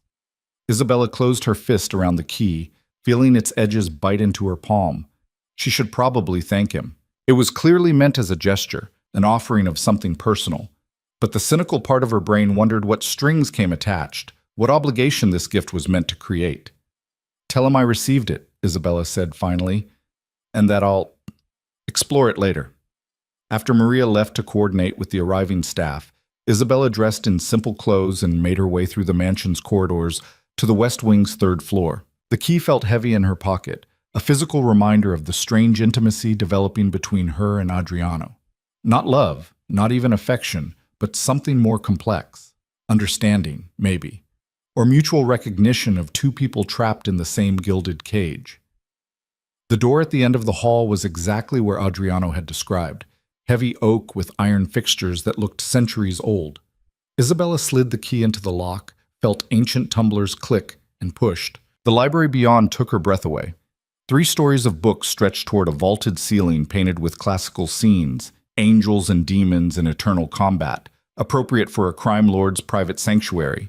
Ladders on rails provided access to higher shelves, leather chairs clustered near massive windows overlooking the gardens. A fireplace large enough to stand in dominated one wall. And everywhere, thousands upon thousands of books in languages Isabella recognized, and some she didn't. This wasn't a showpiece. This was a place that had been loved, used, lived in. She moved through the space in a daze, running her fingers along spines. First editions of Garcia Marquez sat beside contemporary crime fiction. Philosophy texts in German shared shelves with Argentine poetry. Technical manuals on everything from architecture to viticulture suggested a mind that consumed knowledge indiscriminately. On a reading table near the window, someone had left a book open. Borges, the pages marked with a leather bookmark. Isabella picked it up, reading the passage that had been highlighted. "I have always imagined that paradise will be a kind of library." The quote hit her with unexpected force. This library was Adriano's paradise, his escape from the violent world he'd inherited, and he was giving her access to it. Not as a prize or a token, but as something genuine. A glimpse of who he might have been without the weight of his father's empire crushing him into this cold, controlled version of himself. Isabella sank into one of the leather chairs and let herself cry. Not the bitter tears of rage that had marked her first days here, but something more complicated. Grief for lives they'd never live, futures they'd never choose, the people they might have been if their families hadn't demanded they become something else. She cried until she had nothing left, then washed her face in the library's small bathroom and returned to her suite to face the machinery of the wedding day. The hours blurred into a choreographed chaos of preparation. Hairstylist transformed her dark waves into an elaborate updo that would survive photos and wind and the weight of judgment from 300 critical guests. Makeup artist painted her face into someone camera-ready, magazine-perfect, entirely unlike herself. Maria supervised everything with gentle efficiency, running interference when stylists got too enthusiastic, ensuring Isabella had moments to breathe between transformations. At 3:30, they brought the dress. It looked even more beautiful than Isabella remembered. Ivory silk that caught light like water, lace so delicate it seemed impossible, a train that would require careful navigation. The seamstresses helped her into it with reverent hands, fastening what felt like 1,000 tiny buttons down her spine. When they finally stepped back, Isabella faced her reflection in the full-length mirror. The woman looking back was a bride from a magazine spread. Elegant, expensive, perfectly styled for a wedding that would be photographed, analyzed, used as evidence of alliance and power. Every detail was flawless, and she looked absolutely miserable. "Señorita," Maria said softly, "you're allowed to feel however you feel, but perhaps try to remember that this day will pass. Tomorrow you wake up and begin building whatever comes next. What if what comes next is just more of this? More performance, more pretending, more slowly disappearing into a role someone else designed?" Maria was quiet for a moment. "Then you fight. Every day. Small rebellions that remind you who you are beneath the costume." She adjusted Isabella's train. "My mother was married off to a man she didn't choose. 35 years they were together before he passed. She told me once that the secret was finding tiny freedoms, a garden she controlled, friends he couldn't dictate, hours when she belonged only to herself. She said marriage to a powerful man is like living in winter. You don't fight the cold. You find ways to stay warm despite it." The advice was simultaneously depressing and practical. Isabella nodded, not trusting her voice. At 4 o'clock precisely, Matteo knocked to escort her to the car. His expression was carefully neutral as he took in her wedding attire, but something flickered in his eyes, pity, maybe, or respect for someone walking to an execution with dignity. The drive to the venue felt surreal. Buenos Aires traffic parted for their convoy like they were royalty. Other drivers stared at the procession of black SUVs, probably assuming some political figure or celebrity was inside. They had no idea they were watching a woman being delivered to her own wedding like high-value cargo. The estate looked even more beautiful in late afternoon light. Golden sun painted everything in shades of honey and amber. Gardens bloomed with flowers that probably cost more than most people earned in a year. And everywhere, security.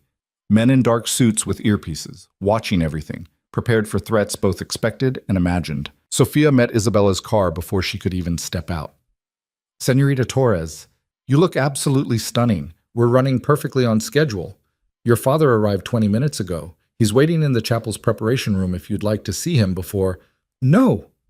The word came out harder than Isabella intended. "I don't want to see him." Sofia's professional composure slipped slightly. "But the tradition, the father walking the bride down the aisle, I'll walk myself. My father sold me into this marriage. He doesn't get to perform concern now." Isabella gathered her dress to exit the SUV. "Is that going to be a problem?" No problem. We'll adjust." Sofia made frantic notes on her ever-present clipboard. "Señor Valente is already inside. The guests are seated. We begin in 30 minutes." Isabella was led to a private room off the chapel's main entrance. Plush furniture, mirrors, a bar stocked with enough alcohol to sedate a horse. She dismissed the attendants, needing a few minutes alone before the performance began. Through the walls, she could hear the gathering, low conversations in Spanish, Portuguese, Italian, languages she didn't recognize. The sound of 300 dangerous people pretending to celebrate while calculating how this alliance would affect their own interests. A knock interrupted her spiraling thoughts. "I said I wanted to be alone," Isabella called out. "I know," Adriano's voice muffled by the door. "May I come in anyway?" She should say no, should maintain their careful distance right up until the moment they had to stand together and lie to everyone. But something in his tone, not commanding, actually asking, made her relent. "Fine."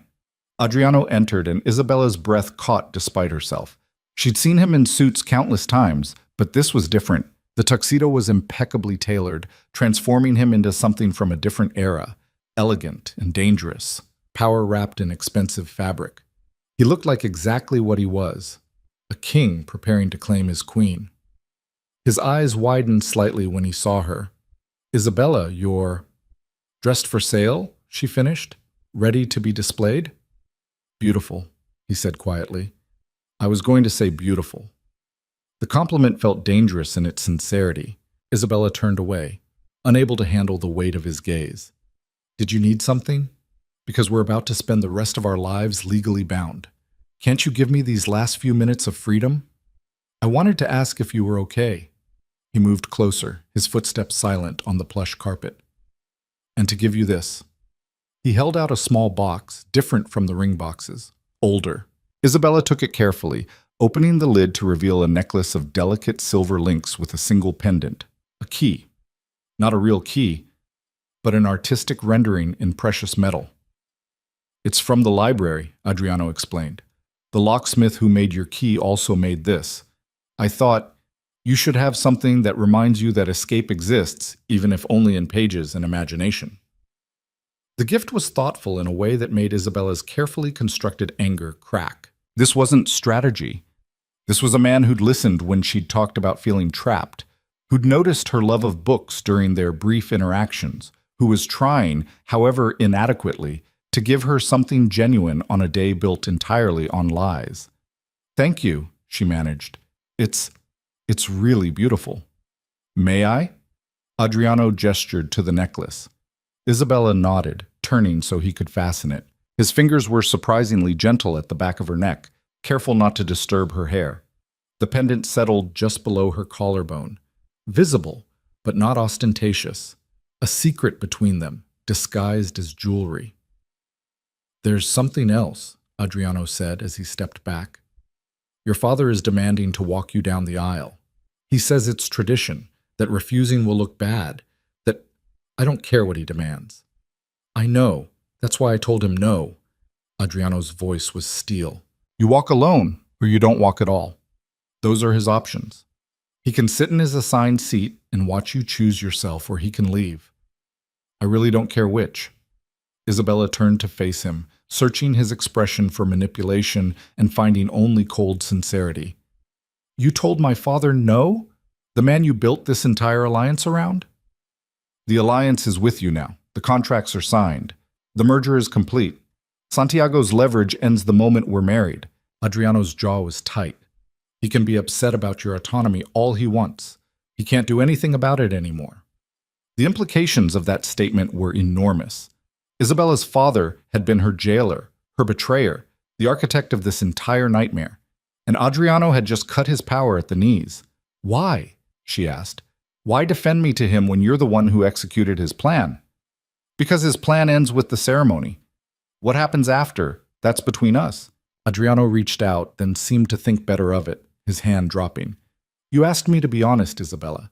Here's honesty. I don't like your father.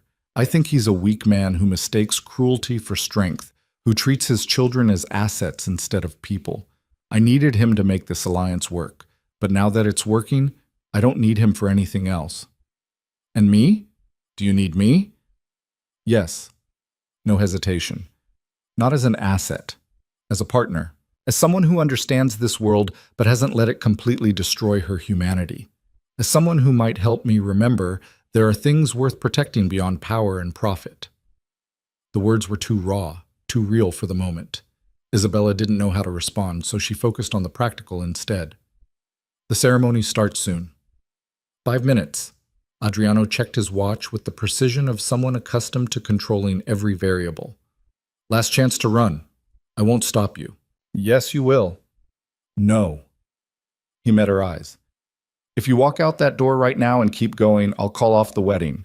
Take the political hit, deal with the fallout, let you go. You'll need money, documents, protection.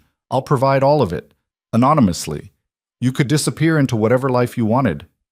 Isabella searched his face for deception. You're serious. Completely. This marriage only works if you're choosing it. Even if you're choosing it for terrible reasons, even if it's choosing between bad options, it still has to be your choice. Adriano's voice was quiet. So I'm asking, Isabella Torres, one last time with no audience, No pressure, no consequences I can't handle. Do you choose to walk down that aisle? The question hung between them like smoke. Isabella could hear the guests beyond the walls, could feel the weight of the dress, could see her entire future balanced on this single moment. She thought about Eduardo's prediction, that someone would come for her, test her, force her to choose between conscience and survival.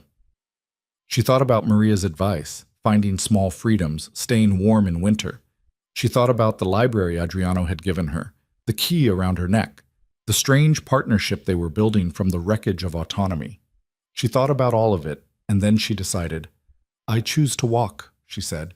Not because I've forgiven you or my father or any of this, but because walking away just makes me a victim running from one cage to another. At least this way I know what I'm fighting. Something in Adriano's expression shifted. Relief, maybe, or respect. Then let's go get married. He offered his arm. Isabella took it, feeling the solid strength beneath expensive fabric. They walked together to the chapel entrance where Sophia waited with barely concealed panic. Oh, thank goodness, the coordinator breathed. I thought, never mind, are we ready? Ready, Adriano confirmed. The music swelled, something classical that Isabella didn't recognize, probably chosen for its grandeur rather than its meaning. The chapel doors opened, revealing 300 people rising to their feet, turning to watch. Isabella had a moment of vertigo, seeing them all at once. Her father in the front row with an expression that promised they'd have words later. Eduardo in his wheelchair looking grimly amused, faces she didn't recognize but who all shared the same predatory awareness.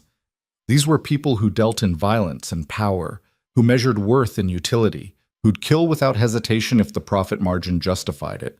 These were her people now, her world, her future. Adriano released her arm. Your choice, he murmured. Walk alone or walk with me. Either way, I'll be waiting at the end. Isabella looked down the long aisle to where the priest waited, to where her life would change irrevocably in a matter of minutes. She could walk alone, make a statement about her independence, her refusal to be given away like property, or she could walk with the man who'd at least been honest about the cage he was offering. She slid her hand back into the crook of Adriano's arm. Together, she said. We walked together. They moved down the aisle in synchronized steps, and Isabella was aware of every eye tracking their progress. Cameras flashed despite Sophia's strict no photography rules during the ceremony. Somewhere, someone was probably already posting to social media, announcing the marriage that would reshape criminal enterprises across 2 continents. The priests looked nervous as they approached, probably because performing a wedding for 2 crime families was the kind of assignment that could go catastrophically wrong with one misstep. He launched into the ceremony with the rushed efficiency of someone eager to finish. The words washed over Isabella in waves of Spanish and Latin. She responded when prompted, her voice steady. Adriano did the same, his tone betraying nothing of whatever he felt beneath the surface. Then came the vows. Those same promises they'd rehearsed yesterday, now binding instead of practice. Isabella Torres, the priest intoned, do you take this man to be your lawfully wedded husband, to have and to hold from this day forward, for better or for worse, for richer or for poorer, in sickness and in health, to love and to cherish, until death do you part? The chapel was absolutely silent, 300 people holding their breath, waiting to see if she'd actually go through with it. Isabella looked at Adriano, standing there in his perfect tuxedo with his impossible eyes and his monster father watching and his empire hanging in the balance. She thought about the library, the key around her neck, the agreements they'd negotiated, the partnership they were building from strategic necessity. I do, she said clearly. Relief rippled through the crowd. Someone, probably Eduardo, laughed quietly. The priest turned to Adriano. And do you, Adriano Valente, take this woman? I do. He didn't wait for the full recitation. His eyes never left Isabella's face. I do. Then by the power vested in me, I now pronounce you husband and wife. You may kiss the bride. This was the moment Isabella had dreaded. The performance of intimacy in front of an audience that would scrutinize every detail. Adriano stepped closer, giving her one last chance to refuse, to turn it into a chaste kiss on the cheek. Instead, Isabella rose on her toes and kissed him properly. It wasn't passionate, it wasn't romantic. But it was real. A kiss between two people acknowledging the strange bond they'd formed, the partnership they'd chosen despite everything. His lips were warm, surprisingly soft. His hand came up to cup her face with unexpected tenderness. When they broke apart, the chapel erupted in applause that sounded more like relief than celebration. They were married. Isabella Valente. The name felt foreign in her own mind. The recessional music started. Adriano offered his arm again, and they walked back down the aisle together, husband and wife, partners in an alliance built on necessity, two people bound by contracts and vows and the weight of expectations they'd both carry for the rest of their lives. Outside the chapel, Sophia was already orchestrating the receiving line. 300 guests would file past, offering congratulations that ranged from genuine warmth to barely disguised calculation. Isabella's face hurt from smiling. Her hand ached from being shaken. Her entire body felt like it was vibrating at the wrong frequency. Her father approached, his expression thunderous beneath a forced smile for the cameras. "Isabella," he said, pulling her into a hug that was more restraint than affection. "We need to talk about your behavior." "No, we don't." She extracted herself from his grip. "I'm married now, to Adriano, not to you. Whatever authority you think you have over me ended the moment I said I do." Santiago's eyes went cold. "You think marrying Valente makes you independent? You're more trapped than ever. At least I'm your father. He's just using you." "We're using each other. It's honest." Isabella straightened her spine. "Now, if you'll excuse me, I have guests to greet. Enjoy the reception, Papa. It's the last family event where you'll pretend to control me." She walked away before he could respond, feeling Adriano materialize at her side like he'd been waiting for the confrontation to end. "Everything okay?" he asked quietly. "Fine.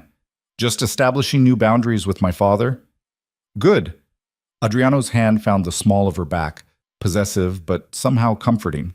"The reception starts in 20 minutes. Think you can survive 3 hours of performing happiness?" "Can you?"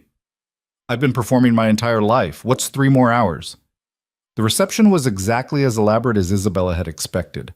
A ballroom that rivaled anything in Europe, food that probably cost more per plate than most people's monthly rent, champagne flowing like water, an orchestra playing music that would have been appropriate for actual royalty. Every detail screamed wealth and power and the kind of excess that came from money earned through means polite society pretended not to notice.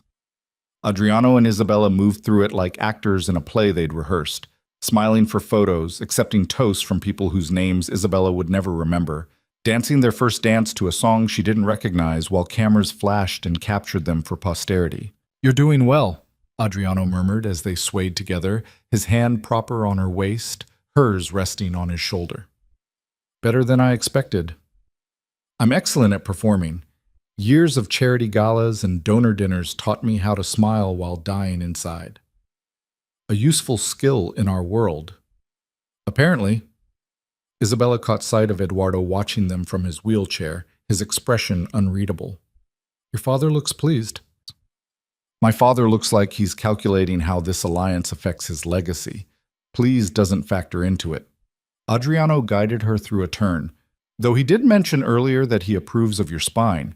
In his world, that's basically a declaration of love. How touching. The song ended.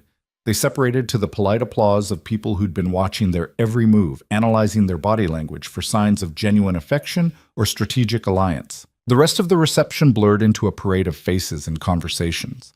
Business associates from Argentina who spoke about trade routes and shipping schedules like they weren't discussing criminal enterprises. European contacts of her father's who eyed Isabella with the speculation of people wondering if she'd be useful to their own operations.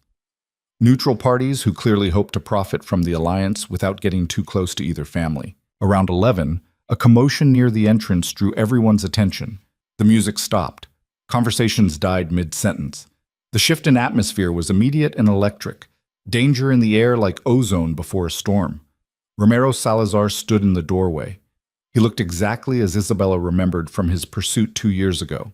Handsome in a cruel way, impeccably dressed, radiating the kind of confidence that came from never hearing the word no. His eyes found Isabella immediately, raking over her wedding dress with an expression that made her skin crawl. "I seem to have missed the ceremony," Romero said. his voice carrying across the suddenly silent ballroom. How unfortunate. I had such hopes of objecting. Security moved immediately, but Adriano held up a hand, stopping them. Romero. His voice was arctic. You weren't invited. No?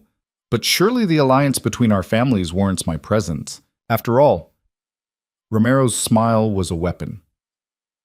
Isabella was promised to me first, before you made Santiago a better offer. The ballroom held its breath. This was the kind of challenge that could turn a wedding into a bloodbath, the kind of public disrespect that demanded response. But Adriano just smiled, cold and absolutely terrifying. Isabella was never promised to you. She was offered, you were rejected, and then you spent 2 years pretending that constituted a claim. He moved between Romero and Isabella with calculated precision. But if you'd like to contest my marriage, please, make your case. In front of 300 witnesses, tell everyone here why you think you have rights to my wife. The emphasis on my wife was unmistakable, a line drawn in blood.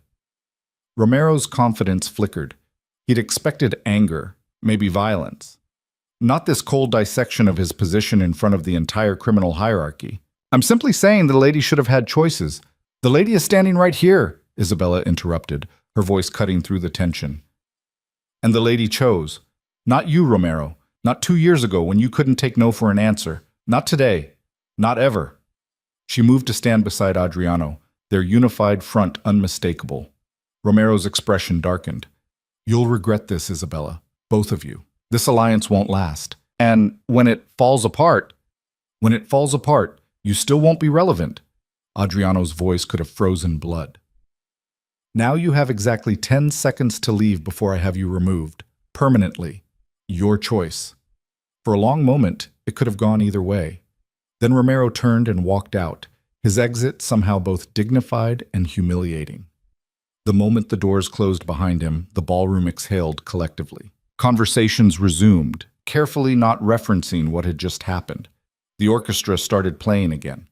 People returned to their drinks and strategic discussions. But something had shifted. The alliance had been tested publicly, and Isabella and Adriano had stood together.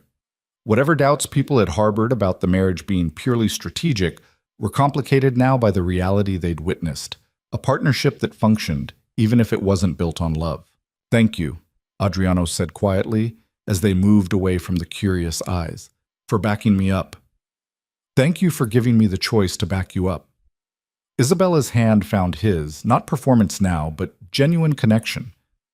And for not killing him, though I assume that's still on the table. If he becomes a legitimate problem, yes, but for now, he's just noise. Adriano's fingers tightened around hers. 1 more hour, then we can leave. The final hour was torture. Isabella's feet ached from heels, her face hurt from smiling, her entire body felt like it was running on fumes and champagne. But she made it through, goodbyes to guests she didn't care about, final photos that would circulate through criminal networks as proof of alliance, a send-off that involved far too much rice and confetti. Then finally, blissfully, they were in the SUV heading back to the mansion. Isabella kicked off her heels immediately, not caring about decorum. Adriano loosened his tie with the relief of someone escaping a noose. We did it, she said, staring at the wedding ring on her finger, platinum and diamonds, beautiful and binding. We did. Adriano looked as exhausted as she felt. How do you feel? Married? Trapped? Relieved it's over, terrified of what comes next. Isabella met his eyes. All of the above. That sounds about right. He was quiet for a moment. When we get back, you're free to go straight to your suite. I won't expect... We agreed on separate quarters.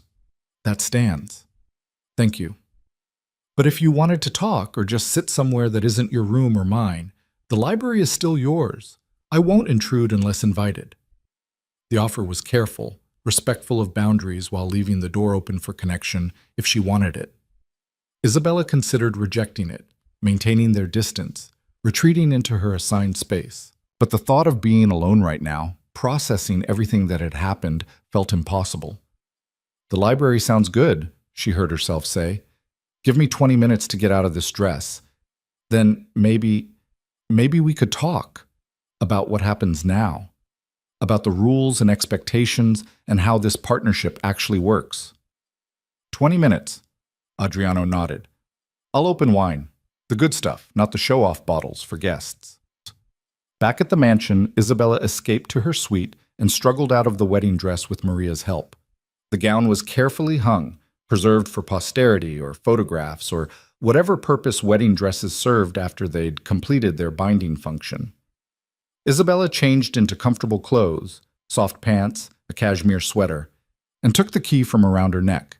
She kept the necklace Adriano had given her, the symbolic key resting against her skin. Then she made her way to the library. Adriano was already there, changed into dark jeans and a simple shirt, looking more human than she'd ever seen him. 2 glasses of wine sat on the reading table beside the open Borges. He'd built a fire in the massive fireplace despite the mild evening, and the flames painted dancing shadows across thousands of books. I didn't know if you preferred red or white, he said, gesturing to the wine, so I opened both. Red. Isabella took the glass he offered, sinking into one of the leather chairs. This is a beautiful space. How long have you had it? This library? Since I was 8. My mother loved books. She had this built as her sanctuary, her escape from my father, and the life she'd married into. Adriano settled into the chair opposite hers. When she died, it became mine. The only place in the mansion where I could be something other than Eduardo's heir. I'm sorry about your mother. It was a long time ago. Cancer. She fought for 3 years before it finally took her. He stared into the fire. She would have liked you, I think. Would have appreciated someone who fought instead of just accepting what she was given. They sat in companionable silence for a while, sipping wine, watching flames consume wood. The exhaustion of the day settled into Isabella's bones, but it was different now, less frantic, more sustainable. So, she said eventually, we're married. We are. And tomorrow, life continues. Foundation work, business, the performance of being Isabella Valente. If that's how you want to frame it, yes. Adriano set down his wine glass. Or we could try something else. Like what? Like actually being partners, not just performing it for cameras and contracts, but genuinely working together. He leaned forward. You have resources now, Isabella. My money, my connections, my power, all of it is yours to use. What if you used it? Really used it. Expanded the foundation, opened more schools, built something that actually makes a dent in the damage our families have done. Isabella studied him, searching for manipulation. And you'd support that? Even if it cost you money or created complications with your business interests? Even then. Because honestly, Adriano's smile was tired but genuine. I'm exhausted from building an empire that only perpetuates suffering. If you can help me transform even pieces of it into something legitimate, something that actually helps people, I'll back you completely. The offer was unexpected and impossibly tempting. Isabella thought about all the projects she'd dreamed of but couldn't fund, all the people she could help with Adriano's resources behind her. I want that in writing, she said, added to our agreement. Full financial backing for foundation expansion, with creative control remaining mine. Done. I'll have my lawyers draw it up tomorrow. Adriano raised his wine glass. To partnership. Strategic, complicated, possibly doomed, but genuine. Isabella clinked her glass against his. To partnership. They talked for hours, about the foundation, about his business, about their families, and the weight of inherited legacies they'd never wanted. It wasn't love. It wasn't even friendship, really, but it was honest, and in their world, honesty was rarer than affection. When Isabella finally retreated to her suite around 3 a.m, she felt something unexpected. Hope. Not for a fairy tale marriage or sudden romance, but for a partnership that might actually work, for a life that could be built despite the circumstances of its creation. She was Isabella Valente now, and maybe, just maybe, she could make that name mean something beyond criminal alliance. Maybe she could make it mean freedom of a different kind. Time would tell. But tonight, married to a monster who'd given her a library and promised honesty and stood beside her when rivals challenged their union, tonight, Isabella thought survival might be possible. And in their world, survival was everything. The first month of marriage passed in a strange rhythm of separate lives lived in parallel. Isabella threw herself into foundation work with an intensity that bordered on obsession. True to his word, Adriano opened his financial resources completely. Millions of dollars that allowed her to expand operations across 3 countries, hire staff she'd only dreamed of affording, build schools in neighborhoods where hope had become a foreign concept. She worked 18-hour days, returning to the mansion exhausted and purposeful, falling into bed in her suite without seeing Adriano for days at a time. He was equally consumed by his empire. Isabella would hear him late at night in his office, voice low and dangerous as he handled crises she didn't want to understand. The Cardoso problem had been resolved. She didn't ask how. New shipping routes had been established. Old enemies had been neutralized. The alliance with her father was proving profitable for everyone involved, which meant both families were temporarily stable. They saw each other primarily at required public events, charity galas where they played the devoted couple, business dinners where Isabella smiled beside Adriano while men discussed things in careful code, photographs for social media that showed a marriage functioning smoothly. The performance was so practiced now that Isabella sometimes forgot it was performance. But late at night, when sleep wouldn't come, she'd find herself in the library. And more often than not, Adriano would already be there, reading Borges or technical manuals or financial reports, seeking the same escape she was. They'd talk about books, about the foundation, about nothing important. Building something that resembled friendship from the wreckage of forced proximity. It was almost comfortable, and then 6 weeks after the wedding, everything shattered. Isabella was reviewing construction plans for a new women's shelter in Rosario when Mateo appeared in her office doorway, his expression grim. "Señora Valente, we have a situation." The formal address still jarred her. "What kind of situation?" "Romero Salazar. He's taken one of our shipments, intercepted it in international waters, killed the crew, sent a message." Mateo's jaw was tight. "He wants to negotiate. Says he'll return the cargo in exchange for a meeting. With you." Ice flooded Isabella's veins. "With me? Why me?" "Because he's smart enough to know that Adriano won't negotiate for cargo, but he might negotiate for his wife." Mateo stepped into the office, closing the door. "Señor Valente is in a meeting with security. He wanted me to inform you before finalizing a response." "What kind of response?" Mateo's silence was answer enough. Adriano was planning violence, probably significant violence, the kind that would send a message across the criminal underworld that touching what belonged to him carried consequences worse than death. "I want to talk to him," Isabella said. "To Adriano. Now." She found him in the security center, a room she'd never seen before, deep in the mansion's basement, filled with screens and maps and weapons that made her stomach turn.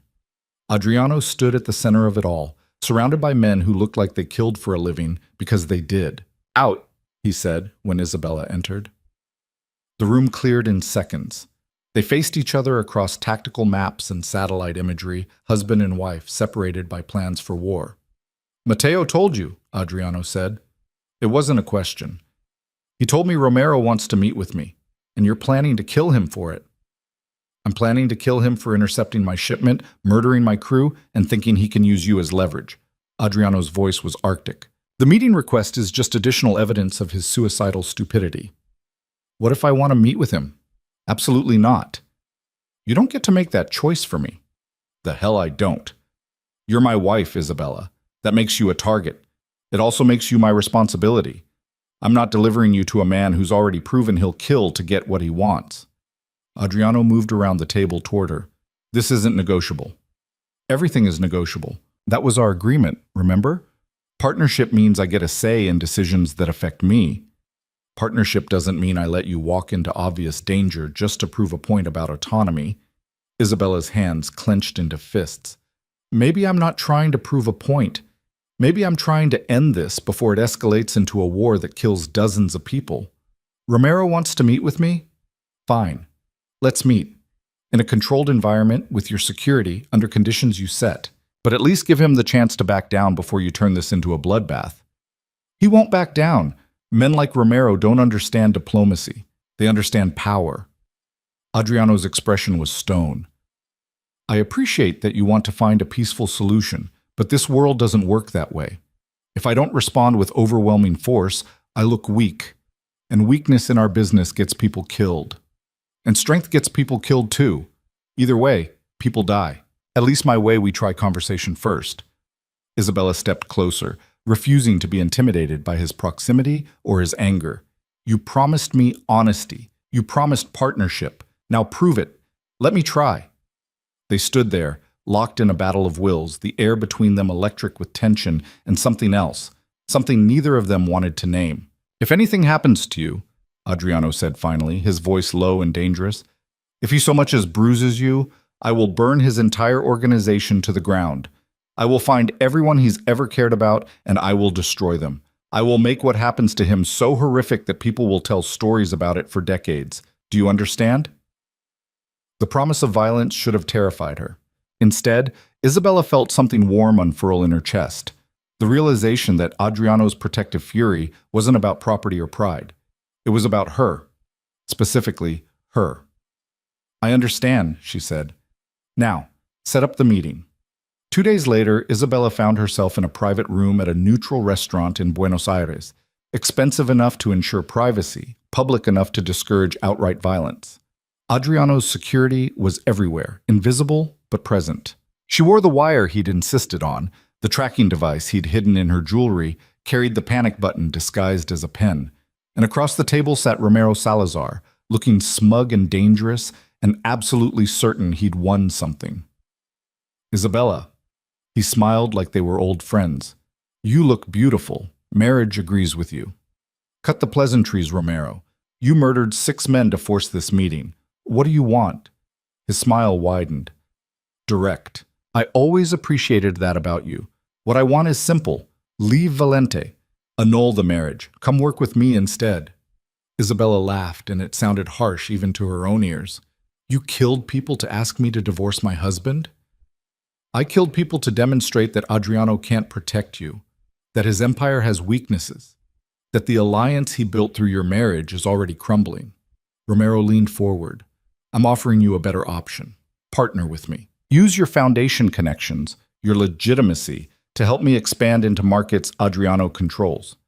In exchange, I'll give you real freedom, real power, not this cage Valente keeps you in. And if I refuse? Then I keep attacking his operations, keep killing his people, keep demonstrating that marrying you made him weaker, not stronger. Eventually his organization will fracture, his enemies will move, and you'll be caught in the crossfire. Romero's expression was almost pitying. I'm trying to save you, Isabella, before Adriano's inevitable fall takes you down with him.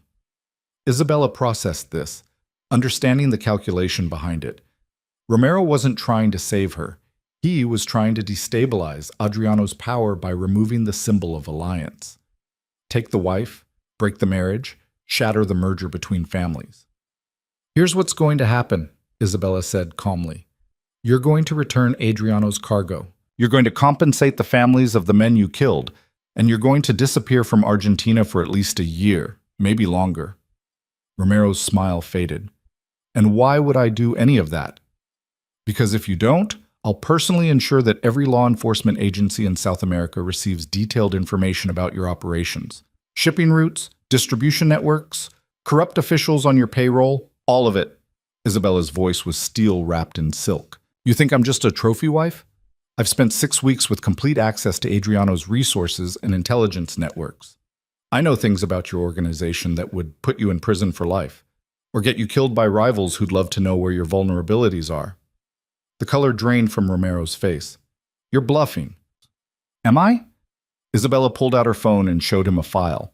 Just the summary page, but enough to prove she had access to information that should have been impossible to obtain.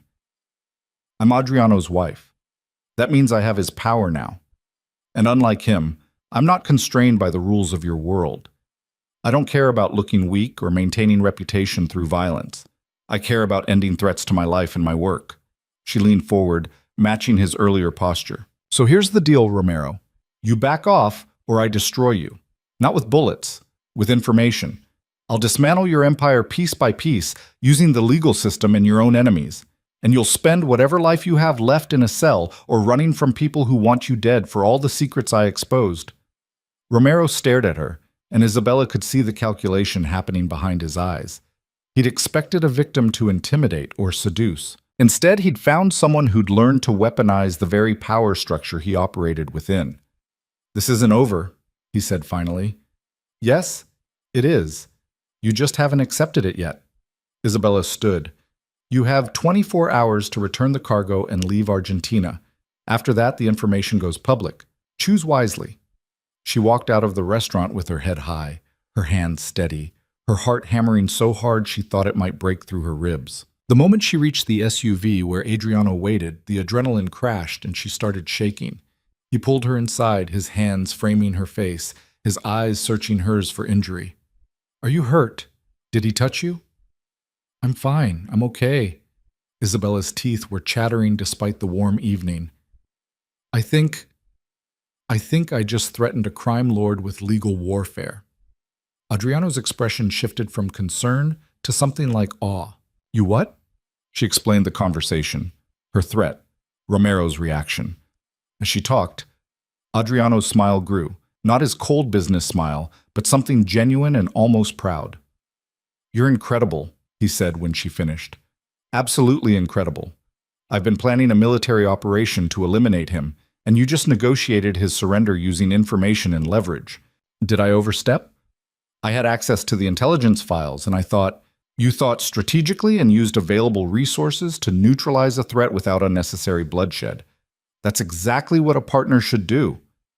Adriano's hands were still on her face, his thumb brushing her cheekbone.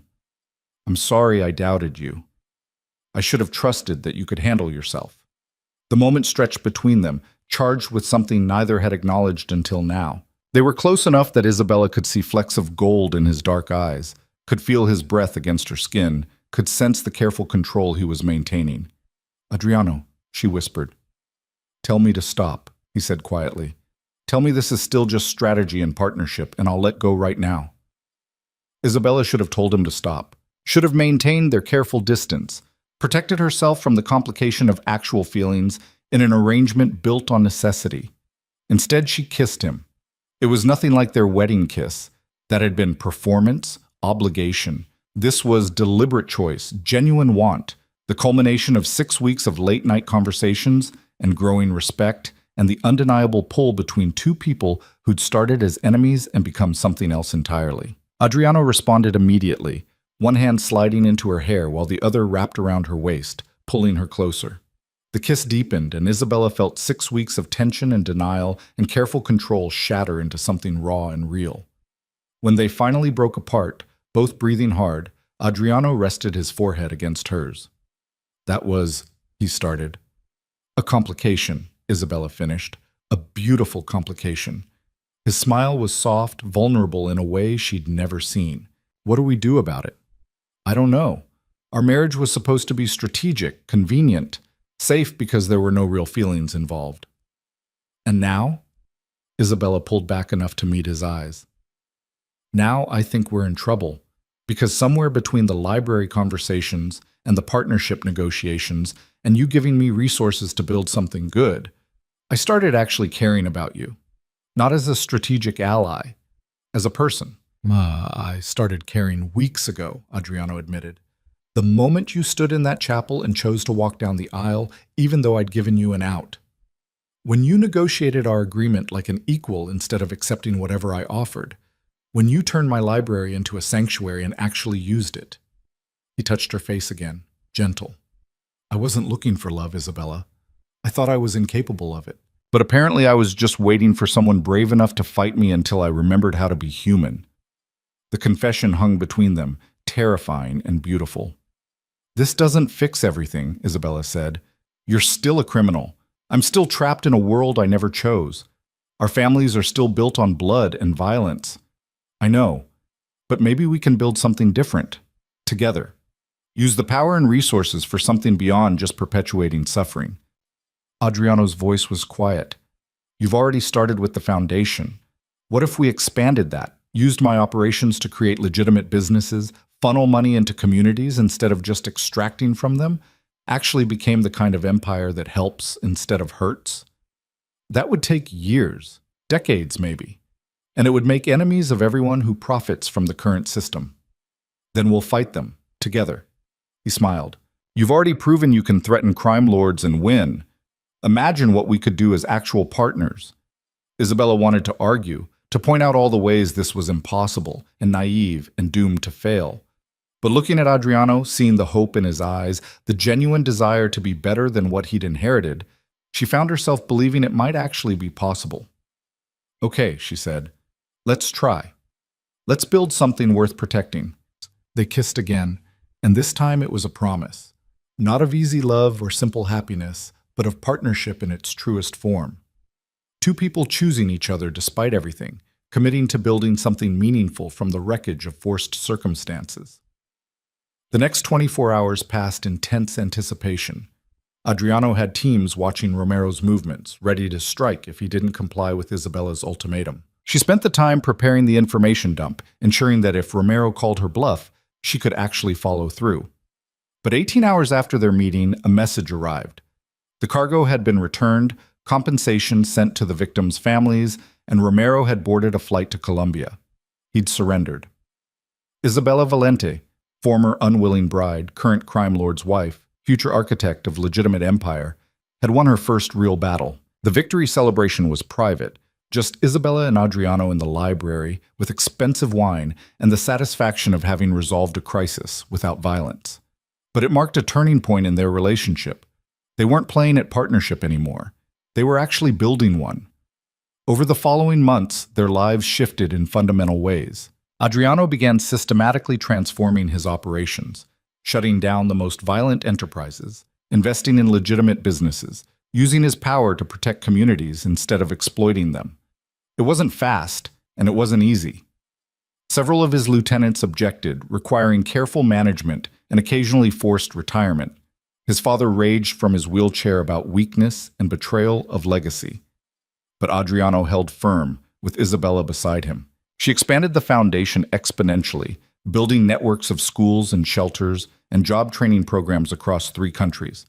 But more than that, she became a genuine partner in Adriano's transformation, using her legitimate contacts to open doors, her strategic thinking to navigate complex negotiations, her moral compass to keep them focused on building something worth protecting. They worked together during the day and retreated to the library at night, their separate quarters forgotten as they gradually moved into shared space. It happened organically, first just falling asleep in the library after late conversations, then deliberately choosing to sleep in the same bed, then finally moving into one suite because maintaining 2 felt like a waste when they wanted to be together anyway. 6 months after the wedding, Isabella woke to find Adriano already awake beside her, watching her with an expression so tender it made her breath catch. "What?" she asked, suddenly self-conscious. "Just thinking about how wrong I was," he said quietly. "At the wedding, I told you I didn't know how to love. That Valente men only do power. And now? Now I know that was a lie I told myself to justify the cage I was living in. Because I love you, Isabella. Not strategically, not conveniently, actually genuinely love you." He touched her face. "You taught me that power means nothing if you're not using it to protect what matters. And you matter more than anything I've ever built." Isabella felt tears prick her eyes. "I love you too. I didn't want to. I fought against it for months. But somewhere between the negotiations and the late-night conversations and watching you actually try to be better than what you inherited, I fell completely." They made love then, not for the first time, but with new awareness of what it meant. This wasn't obligation or convenience. This was choice, continuously made between 2 people who'd started as enemies and become partners, and finally, impossibly, lovers.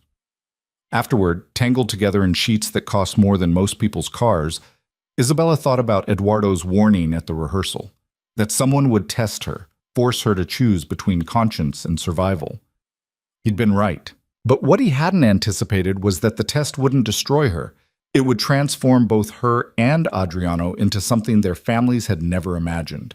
Partners who chose mercy when violence was easier, who built instead of just taking, who used power to protect instead of just control.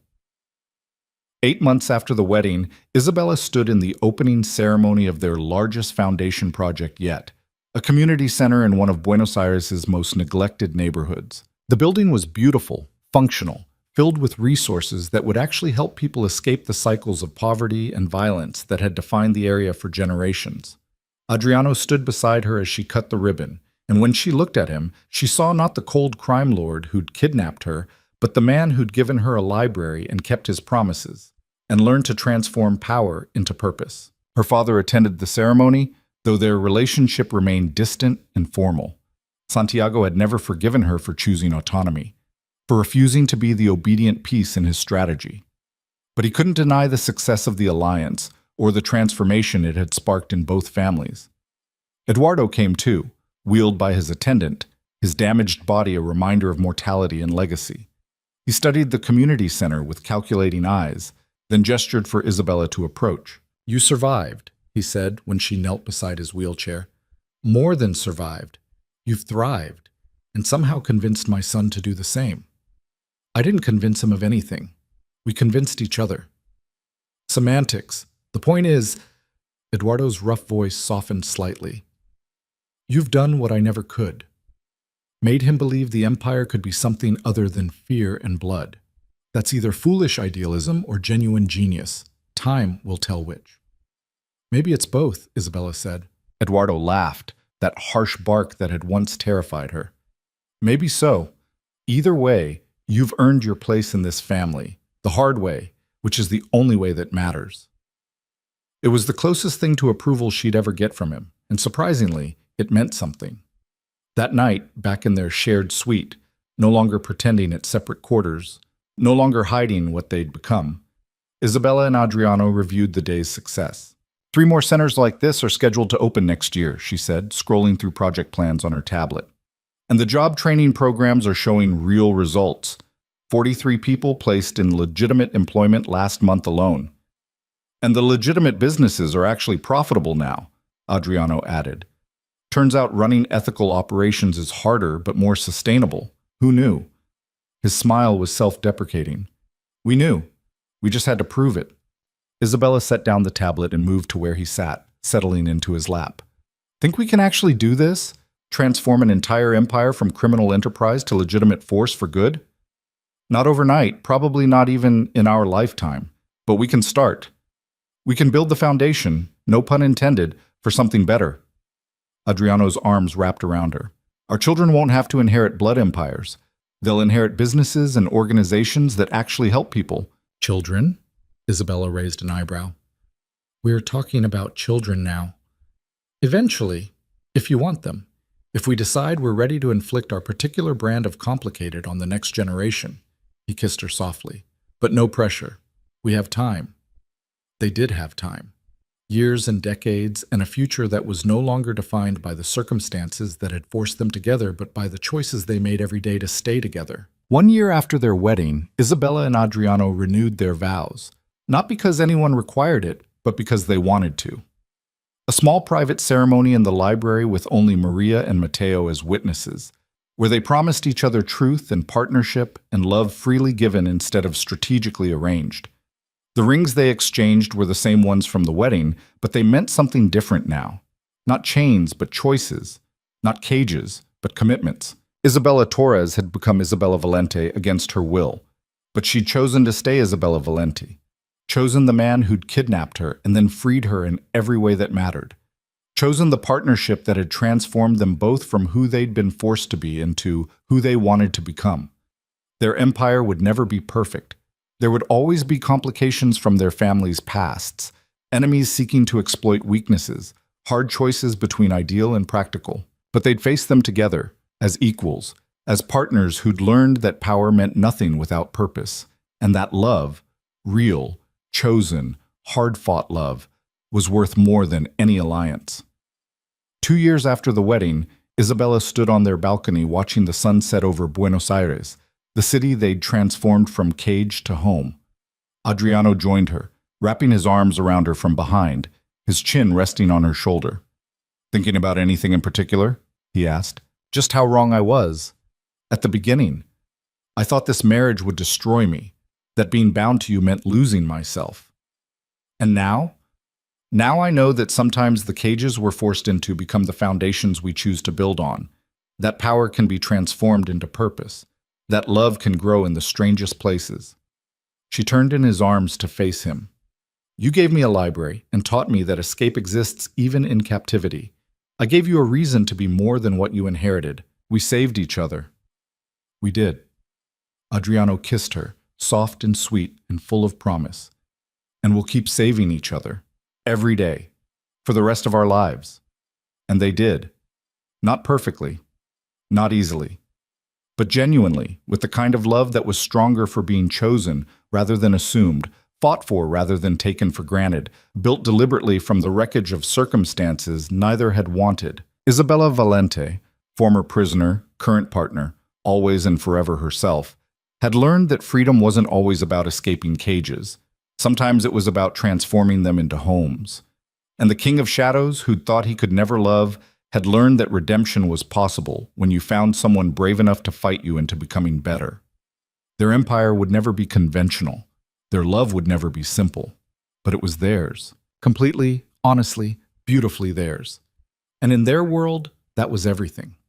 The sun set over Buenos Aires, painting the sky in shades of fire and gold, illuminating an empire being transformed one strategic choice at a time, one foundation project at a time, one moment of chosen love at a time. Two people who'd started as captor and captive had become something infinitely more powerful, partners in the truest sense, building a future worthy of the freedom they'd fought so hard to claim. Their story didn't end with the sunset. It continued in every school they built, every life they changed, every day they chose each other despite everything. But this chapter of forced beginnings and reluctant partnerships, and the slow burn transformation from resentment to respect to love, this chapter was complete, and it was perfect. Not because it had been easy, but because it had been real. Not because they'd escaped their world, but because they'd learned to transform it. Not because love had conquered all, but because they'd fought for it together until it conquered them. Isabella and Adriano Valente. Partners, lovers, architects of an empire being reborn into something that actually deserved to survive. Their golden cage had become their kingdom, and they ruled it together with love as their foundation and purpose as their crown. The end of the beginning of everything that mattered.